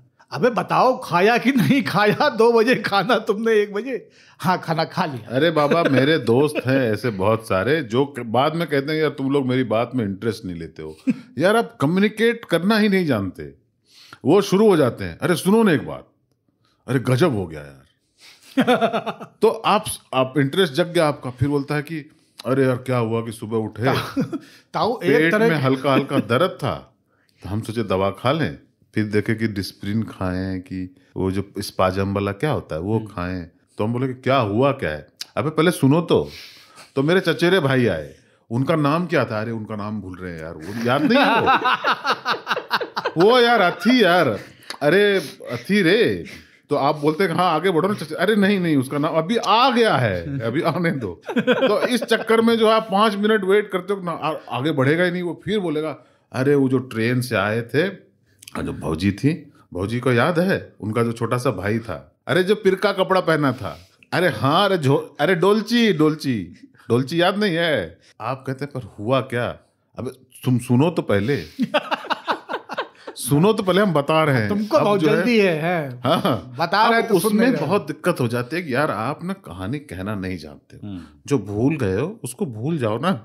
उसमें बीच बीच में अटक के अरे कौन सा दिन था, मंगल था कि सोमवार था, तो आप बोलते हो कि सोमवार होगा, अरे नहीं यार, अरे ताऊ मंगल कि नाम और पाद होता सबके है, निकलता किसी के। एक इसके ठीक उलट वाली प्रजाति है बाबा, जो एक लाइन की कहानी को इतने मजेदार तरीके से आपको सुना सकती है और उसको उनकी डिटेलिंग मजा आता है। मैं अपने कुछ दोस्त खो चुका हूँ, उनसे बातचीत बंद कर दी है, क्योंकि उनका ये है 3 साल में ताऊ, 3 साल में 4 साल में, या कोई 10 साल बाद फ़ोन कर रहा है। जैसे 2-3 मित्र हमारे BHU में हमारे साथ बिरला हॉस्टल में रहे, उनका फ़ोन 15-16 साल बाद, 17 साल बाद हमको आया। हम फ़ोन उठाए, पहचाने जी? हम के कौन बोल रहे हैं? हाँ पहचान नहीं रहे ना है? तो वो जब 3-4 मिनट इस तरह से चुतियापा करता है ना, उसका कहते हैं, फिर हम आए मुँह से उसको, फिर जो वर्जित शब्द हैं वो निकल के हम कहते हैं अब दोबारा करने तुम कौन हो, फूफा हो हमारे साले, चूल्हा में जाओ तो ये जो कहानी है डिटेल कर देने वाला, पीड़ा दे देने वाला, ये विचित्र है। और इसीलिए कथा कौशल जो है वो हमेशा रहेगी, डिटेलिंग हमेशा रहेगी। जो लोग आप जिससे इसको जोड़ना चाह रहे हैं भाषा को, जिन लोगों के घर जो मिनिमलिस्ट हैं, उनके घर में जब वो घुसते हैं और उनको आप उस घर में 3 जगह पे पीला टीका लगा के छोड़ दीजिए, उनके घर में 3 जगह पीला टीका लगा दीजिए, और वो आपको बता देंगे कि उनके घर में 3 जगह पीला टीका लगा हुआ है। समान नहीं है, लेकिन उनका देखने का अप्रोच बहुत मिनिमलिस्ट हो गया। कहीं मेरे इस मिनिमम में कुछ खुरखुंद तो नहीं है, they will die checking it. और एक घर में सामान गांजा पड़ा है, भरा पड़ा है, अब वहां से 2 कटोरिया, 1 थरिया, 2 लोटा गायब हो गए। आदमी पते नहीं यार, वह लोटा नहीं मिल रहा बहुत दिन से, दिखाना नहीं यार, वह सामान नहीं मिल रहा, वो वाली छड़ी नहीं मिल रही, सरौता कहाँ है हमारा, सरौता नहीं बहुत दिन से दिखा। ताऊ हम अपना सरौता खोजते रहे 6 महीना तक, पता नहीं चला कि गायब कब हुआ है। फिर पता चला कि नहीं, ये अभी क्यों खोज रहे हो भैया, ये तो शिफ्टिंग में तुमने इसको वहाँ रख दिया था, फिर वो निकल के सजा ही नहीं है। आप जब दोबारा शिफ्ट कर रहे हो तब वो सरौता प्रकट हुआ है। हम तो कई लोगों के घर जाते हैं, इतने बढ़िया घर होते हैं मिनिमलिस्ट, बहुत इंप्रेस होता हूँ मैं, बिल्कुल होटल की तरह लगता है, सब कुछ अपनी जगह पे। तो मैं कभी कभी इंस्पायर होके अपने यहाँ भी कोशिश करने की, फिर मैंने कहा यार ऐसे नहीं होता घर, ये तो बिल्कुल होटल जैसा है। अगर आपकी हर वस्तु उसी जगह पे रखी है जहाँ पे रखी होनी चाहिए, तो फिर आप वहाँ रिलैक्स होके नहीं रह रहे हैं, आप चिंतित हो हैं, आपके अंदर जो है वो क्या बोलते हैं ओसीडी है। तो आप जो है चप्पल को एक बार सीधा करते हैं, फिर दोनों के बीच के गैप को कम करते हैं, फिर देखते हैं एक थोड़ा आगे है तो उसको भी थोड़ा पीछे करते हैं। ये फोन ऐसे रख दिया ना, अब ये रखा हुआ फोन मुझे लग रहा है यह तिरछा है, तो फिर मैं क्या करूंगा, सीधा कर दूंगा। तो फिर मैं मिलाऊंगा कि नहीं, इधर से 3 इंच है, इधर से 3.25 इंच, ने थोड़ा सा और करना पड़ेगा, ये अब सही आया है, हाँ अब मिल रहा है। ये जो दूसरे के घर जाके बताने, भाई साहब घड़ी आके थोड़ी टेढ़ी है इतना फोटो फ्रेम थोड़ा सा तिरछा है आपका। एक चीज और है मिनिमलिस्ट की पूरी बहस में, ऐसा नहीं कि इतना ब्लैक एंड व्हाइट है, एक अप्रोच और है, वो है इंसान की नवैयत वाला। एक ही व्यक्ति किसी एक चीज या किसी एक तरह के पैरामीटर पे मिनिमलिस्ट हो सकता है, लेकिन वो शाश्वत रूप से मिनिमलिस्ट हो ऐसा संभव नहीं है, ऐसा होता नहीं है। जैसे कर्ज के मामले में मैं मिनिमलिस्ट हूँ, मैं किसी से 10 रुपया लेकर के परेशान रहता हूँ कि कितनी जल्दी इसको दे दें। कार का लोन लिया तो उसको मतलब 1/3 समय में ही चुका दिया कि लोन न रहे खोपड़ी पे। घर आज तक 22 साल हो गया दिल्ली में रहते हुए, घर नहीं ले पाए कि EMI देना पड़ेगा। तो कर्ज लेना भी तो एसेट्स क्रिएट करना है ना, कि कर्जा है देना पड़ेगा। तो इसमें मेरी अप्रोच बहुत मिनिमलिस्ट है, बहुत मिनिमलिस्ट है। लेकिन आप घर आइए तो लोग कहते हैं बाबा तुम्हारा घर है कि एम्पोरियम है, एक जूट की चटाई, फिर एक कोई अफगानी चटाई, तबला, फिर किताबें, तबला, भगत सिंह मार्ग जैसा एहसास है ना, एकदम पूरा बाबा खड़क सिंह मार्ग, पूरा एम्पोरियम है ना। ये बंगाल का है, ये तिब्बत का है, ये वियना का है, तो ये जो है मलेशिया का है, तो दुनिया झाम की चीज़ें। अच्छा वही मसाले में तो हम किचन में लोगों को लेके आते हैं बहुत गर्व से। ये देखिए ये श्रीलंका का कोकम है, ये देखिए जो रेड पेपर और ब्लैक पेपर हैं ये टर्की से आई हैं, ये वाला फलाना अवयव जो है वो वहाँ से आए, ये देखिए ये साइबेरिया का शहद है ना। तो आप एक चीज़ में मिनिमलिस्ट हैं, दूसरे में आपने भसल फैला रखी है, केवल चूहेदानी है, आपका चूहे का बिल है, जहाँ जहाँ से जो मिला है बस। कोई आदमी पूछता है कि मैं बाहर जा रहा हूँ, मैं क्या ले आऊँ, तो ये कहते नहीं बनता कि नहीं कुछ मत आओ, कुछ मत लेके आओ, तुम आ जाओ, कुछ ना कुछ पकड़ा ही देते हैं। तुम कहाँ जा रहे हो, अच्छा तुम वहाँ पे चीज़ अच्छा मिलेगा, चीज़ ले लेना। ऐसा करो ड्राई सॉसेजेस उठा लेना तो ऐसे। फिर किसी को फ़ोन किया, एयरपोर्ट से 2 गोल्डन वर्जीनिया के पैकेट रख लेना, कुछ ना कुछ सबको नपा देना है, टिका देना है। दफ्तर में ताऊ कहते रहते हैं कि यहाँ लंगर लगा रहता है, क्योंकि लोग को पता है कि ये मिनिमलिस्ट है नहीं, हो सकता है कहीं अंदर भीतर खाने हों, लेकिन है नहीं, तो मिठाइयाँ आती रहती हैं। लेकिन मैं किसी रिश्तेदार से बात ही नहीं करता हूँ, ना ननिहाल के ना ददिहाल के, मैं ज़बरदस्त मिनिमलिस्ट हूँ। बाकी लोगों को देखता हूँ 50-50 रिश्तेदारों से रोज निपटते हैं और फोन में उनके 500 रिश्तेदार हैं। मेरे तो रिश्तेदारों के नंबर 5 नहीं होंगे फोन में, डिलीट कर देता हूँ। उनका फोन आता है तो कभी नाम नहीं दिखता है। तो आप एक ही व्यक्ति को देख लीजिए कि क्या कंफ्यूजन है। हालांकि एक मित्र ने कहा था कि बाबा कंफ्यूज है, लेकिन कंफ्यूज हर कोई है। आपका कोई बढ़िया स्टोरी टेलर, डिटेल में जाके स्टोरी टेलर वाला कोई मित्र या आसपास का कोई काका, उस तरह का कोई रहा है गांव में देखा जो? हाँ मजेदार किस्से, बहुत कहानी बात। भैया हम खड़े चौराहे पीरत बीड़ी, फिर हमने देखा पहले आया धूल का गुबार और माथे पे हमारे टप टप पसीना, फिर आई ब्रेक की आवाज, 8 फॉर्च्यूनर 7 सफेद 1 काली। अच्छा वो क्या करते हैं अल्टीमेटली, सिर्फ एक काफिले के गुजरने की कहानी। बिल्कुल काफिला ऐसे गुजरा और जान लो 8 तक तो गिना है, वही के बाद इतनी धूल हुई गए जान नहीं पान कई घाली भैया। लेकिन समझ लो बस दौड़ होत रहा है, एकदम चौरवा को एकदम धूल हुई गए। ये अनिल बेकरी वाले 2 घंटा अपन काउंटर साफ की ही न, 2 घंटा कपड़ा मारत रहे, ये डिब्बा कुल इनकी मिट्टी धूल बैठ गए, क्रीम रोल इनके सब जौन है मटिया मेट हो गए। ना, इनके बाद सबसे बढ़िया वो होते, बोलेंगे अरे उस टाइम में हम 7 बरस के होंगे, नहीं 7.5 के होंगे। नहीं, रिंकुआ अगर 8 का था, 7 का ही होंगे। हाँ, तो उस समय हम थे 7 के, उस समय हम थे 7 के, तो 7 के अगर थे तो कौन क्लास में होंगे? दूसरा नहीं, तीसरा में क्लास में होंगे। तीसरा क्लास में नहीं तीसरा में होंगे। अरे तो 7 के होंगे तो तीसरे में होंगे ना। तो तीसरा में अगर सोचो, नहीं तीसरा, अच्छा मम्मी, अरे यार नहीं तब 8 के होंगे। पापा अच्छा 8 के होंगे, 8 का मान लो, 8 का मान लेते हैं। तो तीसरा क्लास में जो थे, अरे वो जो मास्टर साहब थे, ठाकुर नाम था कि क्या नाम था रे, ठाकुर ही साथ, हाँ ठाकुर ही रख लो। ठाकुर जी जो थे वो बैठ के क्लास में, नहीं ठाकुर जी तो नहीं खैनी करेक्टर, नहीं ठाकुर जी खैनी नहीं खाते, हाँ ठाकुर जी नहीं होंगे। तब कौन सा मास्टर था यार? तिरपाची रहे होंगे। तब आप ये सोचते हो कि भाई साहब साल में क्या हो रहा है, ये हो क्या रहा है, क्या कहना चाह रहे हो? लेकिन ताऊ हम लोग को बहुत मजा आता था। हमारे तो इतने किस्सेबाज दोस्त थे, मतलब भूत की कहानी। और एक हमारे बगल में प्रोफेसर लाल थे, अंग्रेजी के प्रोफेसर, उनका छोटा बेटा वो साइकिल पे चलता था, चढ़ाऊंगा वाली, वो बाहर कहीं पढ़ाई करता था, और वो आके फिर हम लोग को कहानी सुनाता। तो हर बार उसकी कहानी में, कथानक में, उसकी मुलाकात शेर से हो रही होती थी। और उसकी साइकिल पे, हाँ ऐसे हत्थे पे हम हाथ रखे हुए कहानी सुन रहे हैं, और वो 15-20 मिनट जो है वो कहानी सुनाता था। उसके बाद फिर या तो हमको गाली पड़ती थी या उसको घर की याद आती थी। तो बता, तो फिर हम लोग गए ऐसे, और पूरा मतलब शेर से निपटने का, जंगल में डील करने का हर बार एक नया किस्सा है उसके पास में। अच्छा, टीवी घर में नहीं था, और ये था कि भाई कहानियाँ पता चलें। तो जो लोग फिल्में देखे हुए होते थे, जैसे कोई फिल्म देख के आया, बहुत चौड़ा घूम रहा है, तो उसको बहला फुसला के कैसे भी करके बैठाना है, उससे फिल्म की स्टोरी कहानी सुनिए, बहुत बढ़िया स्टोरी सुनने का जो मजा था भाई साहब, हम कहते हैं ताऊ देख के वो मजा नहीं आता। और कोई भी कैरेक्टर के नाम याद नहीं रखता था। हाँ। फिर मिथुन कहिस रहती अग्निहोत्री के कि चल भाग चलते हैं। और तब कदर खरमा गुस्साया। बहुत एकदम बेजोल एक्टिंग था, क्योंकि वो इंटरप्रिटेशन था मजेदार। डिटेलिंग जो है ना, अरे इंसान डिटेलिंग से नहीं जाएगा। आदमी जिस दिन पूरी धरती अपनी भौवें, मूछें, दाढ़ी और बाल घुटा के घूमने लगे, उस दिन समझिए कि हाँ, अभी मिनिमलिस्ट होने जा रहा है।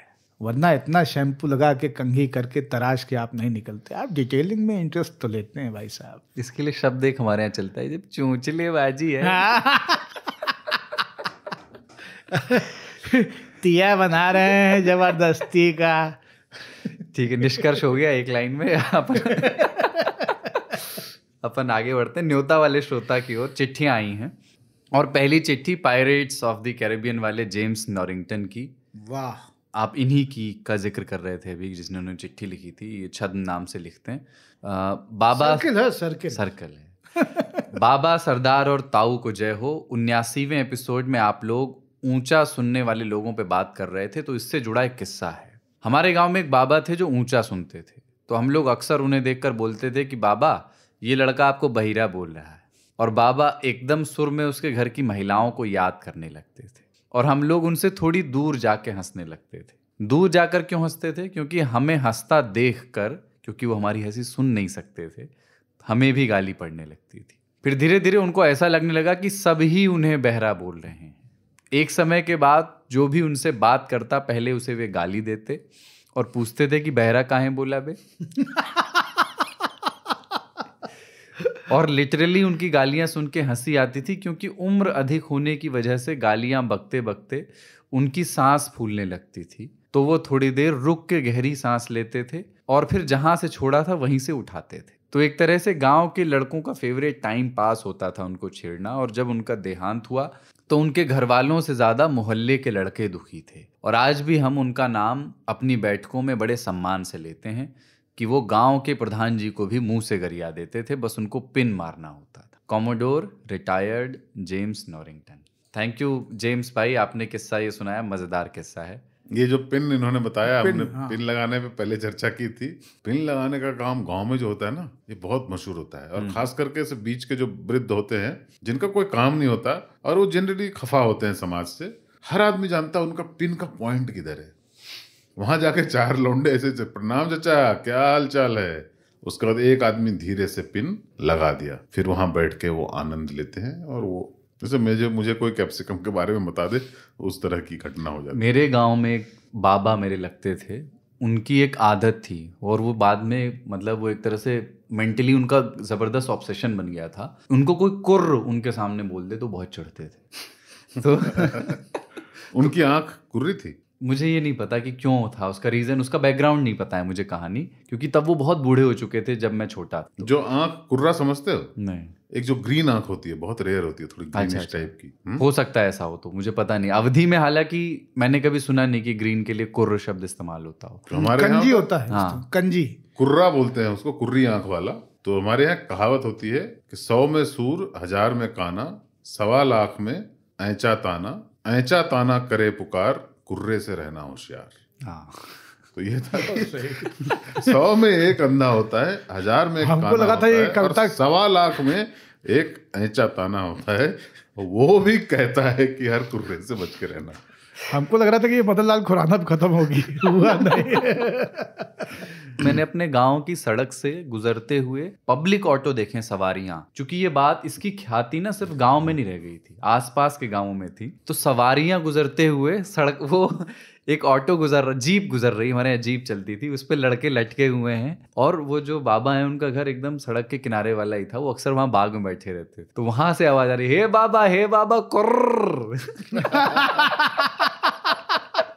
तो बाबा यहाँ से उनके हाथ में जो है वो फेंक के मारते। उनका ये था, उनके सामने आपने कुर्र कहा, उनके आसपास जो भी कितनी भी भारी चीज हो, पत्थर उत्थर फेंक के मारते। बाप रे। कुछ कह रहे थे आप? हम कह रहे हैं कि जेम्स भाई ने पिछली पार्टी में यही पिन मारने का कोशिश किया था, इस बार उन्होंने पिन की कथा सुनाई है। अगली चिट्ठी आर्यन की आई है दिल्ली से। वाह। 3 तालिया ग्रुप के अच्छा, ये सभी दिल्ली वाले आ रहे हैं? दिल्ली वाले आर्यन है। मुझे लगा बम्बई नहीं नहीं, वो नहीं।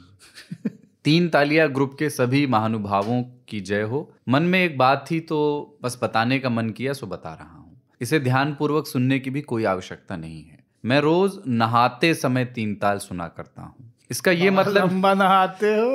अगली लाइन वही है। इसका ये मतलब नहीं है कि मैं रोज 2 घंटे तक नहाता हूँ, नहीं, बस मैं जितनी देर नहाता हूँ उतनी देर जरूर 3 ताल सुनता हूँ।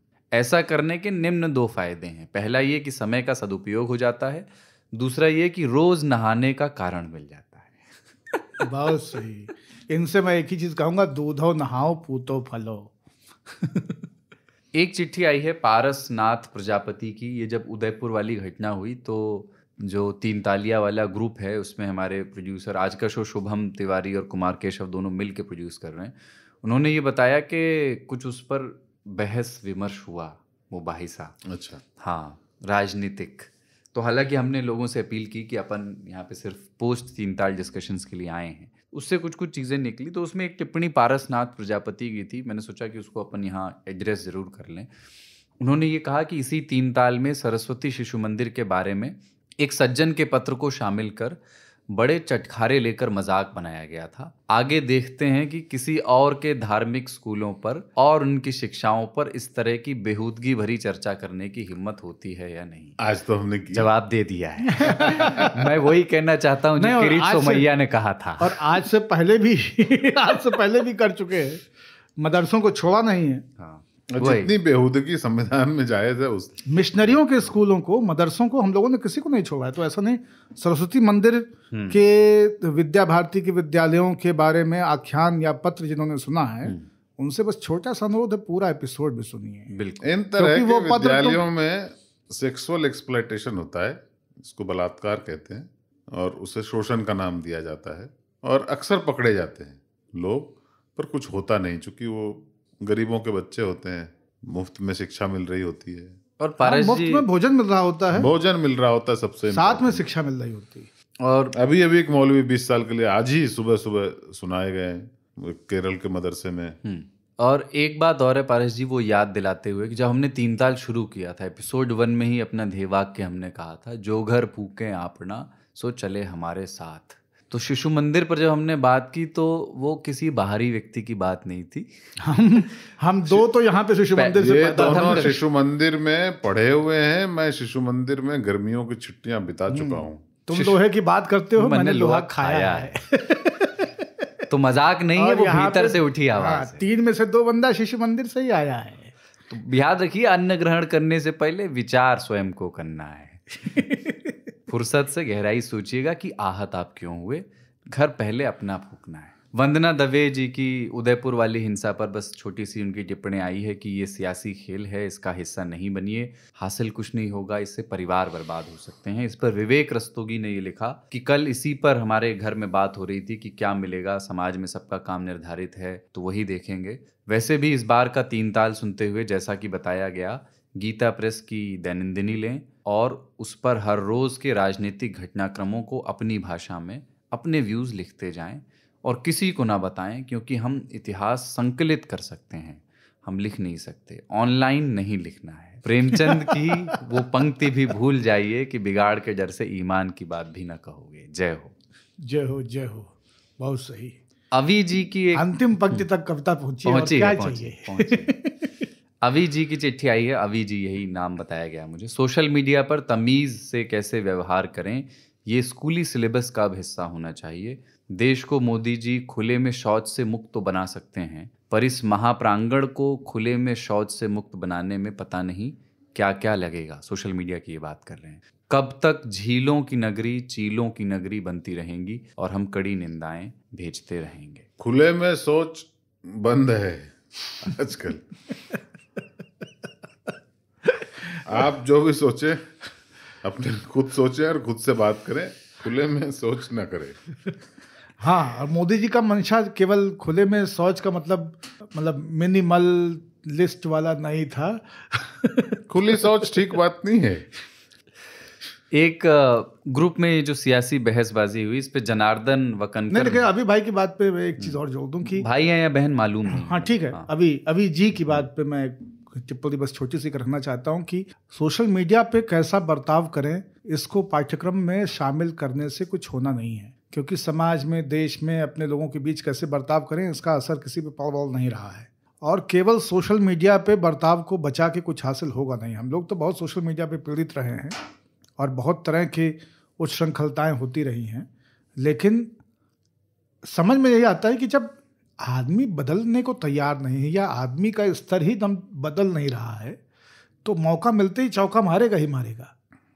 तो सोशल मीडिया पे वो सही रहे लेकिन अंदर से वैसा ही कुंठित बना रहे, वो बहुत खतरनाक है। अच्छा, इनकी भड़ास निकल जान दीजिए, एक समय के बाद में ये निश्चेष्ट और ऊर्जाहीन हो चुके होंगे। ये एक संक्रमण की बेला है, या तो ये मिट जाएंगे या फिर मिटा देंगे। ग्रुप में ये जो सियासी बहस हुई, इस पर जनार्दन वकनकर ने ये लिखा है कि अपन सबको ये क्या हो गया है, सोचो बाबा, ताऊ, सरदार ये सब पढ़ेंगे तो उनको कैसा लगेगा। प्यारा मंच है 3 ताल, इसकी खूबसूरती हम सभी से है। क्या बात। पंकज जी हैं, हरियाणा वाले नहीं, एक दूसरे पंकज जी हैं। उन्होंने लिखा कि मुझे लगा था कि इस ग्रुप में कुछ ज्ञानवर्धक नुस्खे मिलेंगे, जीवन को देखने का नज़रिया मिलेगा, जो जैसा है वो वैसा क्यों है इसकी परिभाषा मिलेगी, पर घुमा फिरा कर वही मुद्दे आ गए, बीजेपी, आप, कांग्रेस, हिंदू, मुसलमान। 3 ताल पॉडकास्ट पर सुनना ही काफ़ी आनंददायी है, मैं वहीं इसका आनंद लूँगा। जय हो। वाह। जनार्दन जी ने आखिर में ताऊ का बोधवाक्य ये बोल्ड अक्षरों में लिख के भेजा है कि don't participate, only observe. Hiren Bhojani ने राजकोट से एक गुजराती कहावत भेजी है। इन्होंने लिखा है कि there is a saying in Gujarati, सेठनी सिखामन जांपा सुधी। इसका अर्थ भी उन्होंने लिख के भेजा है कि किसी भी अच्छे आदमी का या मैच्योर आदमी का या गुरु का को जो नसीहत है वो सिर्फ हमेशा अगले द्वार तक पास ऑन की जाती है। तो ये इस बार की चिट्ठियां हैं। वाह वाह। लगता है बहस कुछ ज्यादा हो गई है, मुझे भी देखना पड़ेगा। हाँ लेकिन मैं अभी भी लोगों से आग्रह करूंगा कि वहां पर जो है राजनीतिक टिप्पणियां ना करें, या समसामयिक घटनाओं पे भी इस तरह की राजनीतिक धार्मिक सब्जेक्ट्स पे टिप्पणियां ना करें, क्योंकि फिर विवाद होगा। सबके विचार हमारे अलग अलग होते हैं, पर्पस डिफीट हो जाएगा जुड़ने का। उसमें पोस्ट 3 ताल डिस्कशंस करिए। 3 ताल में जो बात 3 ताल सुन के अगर आप ये भी नहीं समझ पाएंगे कि इस खेल में नहीं फंसना है, तो हमारा तो सारा मकसद खराब हो जाएगा। 90 एपिसोड ना, मतलब आप समझ लीजिए कि बह गया। और उसमें फॉरवर्ड भी ना करें। जैसे कई बार कुछ ऐसी सामग्री जो IT सेल नहीं करें। हाँ, फॉरवर्ड किसी को नहीं करें। कोई भी चीज ऐसा नहीं है कि उसको फॉरवर्ड करना बहुत जरूरी है। हाँ, कोई भी चीज अच्छी चीजें भी फॉरवर्ड होने से अगर बच जाएंगी ना, नहीं करेंगे आप। अरे बुरी चीजें तो बहुत कम फॉरवर्ड होती हैं। मुझे तो लोग अच्छी चीजें फॉरवर्ड करते हैं और मैं उनसे कहता हूँ यार कुछ बुरी चीज ही कर दे भाई। ये सुबह सुबह गुड मॉर्निंग के गुलाब है ना, और लोगों की पुण्यतिथि और जन्मदिन पर उनका स्मरण, और कोई ध्येय वाक्य, बहुत ध्येय वाक्य, माँ और पिताओं पर लिखी गई कविताएं, परिवार को जोड़ने वाली बात। हाँ, एकदम बागवान टाइप माला एकदम। भगवान बुद्ध के जीवन की सच्ची घटनाएं तो बिल्कुल ही ना भेजें। ठीक है, तो चिट्ठियों का खास तौर ऐसा लगने लगता है जैसे बालेश्वर धाम वाला मामला हो गया, एकदम कहानियां उस तरह से आ रही होती है, लोग इतने कॉन्फिडेंस से भेजते हैं, लगता है जैसे सच ही हो। तो सवेरे कथाएं आती हैं, बाप रे, सास के लिए, बहू के लिए, सुपुत्र होने के निशानी, माता पिता की सेवा, गौ सेवा, इतनी सारी लंतरानी है भाई साहब। पौते पौते आप अध्याय जाएं, कुछ धरा नहीं है। और ताऊ जो कह रहे हैं, हम कह रहे हैं कि फॉरवर्ड एक बीमारी है, कुछ फॉरवर्ड मत कीजिए। अच्छी चीजें जो आपको अच्छी लगती हैं वो अच्छी हैं नहीं। आपने वो कविता सुनी है, कुछ धरा नहीं है भावों में बहती जिसमें। खैर, क्लास में हम लोग ये कविता पढ़ते थे, तब तक मास्टर जी आके धर देते थे। एक चला है, हिंदुओं जमकर शेयर करो, वायरल कर दो इसे। ठीक है, मैं क्या बताऊं कैसे आ जाता है। मेरा एक ग्रुप है, उस ग्रुप को मैं छोड़ दूंगा सिर्फ इसीलिए कि वहां पे पता नहीं कहां से ये वाले आ जाते हैं। हिंदुओं इसे जमकर शेयर करो और वायरल करो। एक वो मुझे वो कॉन्फिडेंस भी बड़ा अच्छा लगता है कि कोई एक व्यक्ति वीडियो बनाते हुए वायरल शब्द का इस्तेमाल करता है। अभी मैं वीडियो वायरल करता हूँ, हाँ, ये आत्मविश्वास है उसको कि मेरे बनाने से वायरल हो जाएगा। नहीं, वायरल है, वायरल ही है। हाँ, हमने वीडियो वायरल किया, उसके बाद तब कार्रवाई है तो वायरल होना ही है। 3 रिट्वीट आया है उस पे, कह रहे हैं वीडियो वायरल करवाया।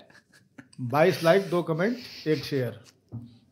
ठीक है, चिट्ठियों का इंतजार इस बार खास तौर से रहेगा, महाराष्ट्र पर भी और जुलाई पर भी, मेरे यार जुलाई और जिस पर लंबी बातचीत हुई, गला काट प्रतिस्पर्धा, उस पर भी।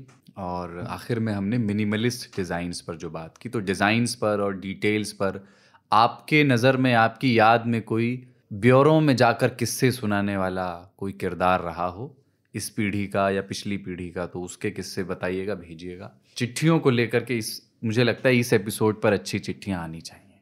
हाँ, मज़ेदार। और अगला वाला जो है वो क्या है, वो उदारी का नाम 91 है। 91 90 हो गया ना, 91 ही होगा ना। हाँ, उदारी का शुरू हो जाएगा, मुंह खोलेंगे उसमें। हाँ, तो उसमें जो है वो बाबा क्या बोले आप, उदारीकरण। हाँ, प्राइम मिनिस्टर मनमोहन सिंह थे क्या उस टाइम? नहीं, पीवी नरसिम्हा राव थे। वो वित्त देखते थे। इसी तरह की कहानियां जो है अगली बार हम उदारीकरण पे, अर्थव्यवस्था के पित्त और कौन देखते थे वित्त, इसकी बातचीत होगी अगले एपिसोड में। और इसका भरोसा मत कीजिएगा, हम लोग कुछ भी बात कर सकते हैं। सुनते रहिए 3 तय। क्या कुछ भी, मैं बोल रहा था, कुछ भी बात कर सकते हैं।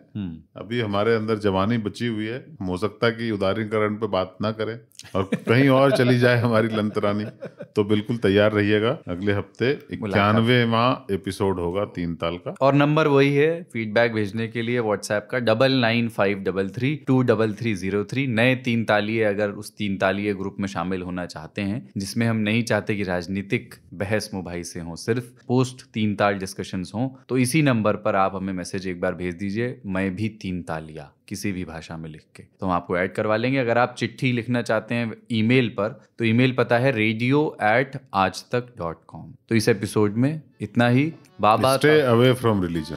बाबा, ताऊ और सरदार की ओर से जय हो, जय हो, जय हो।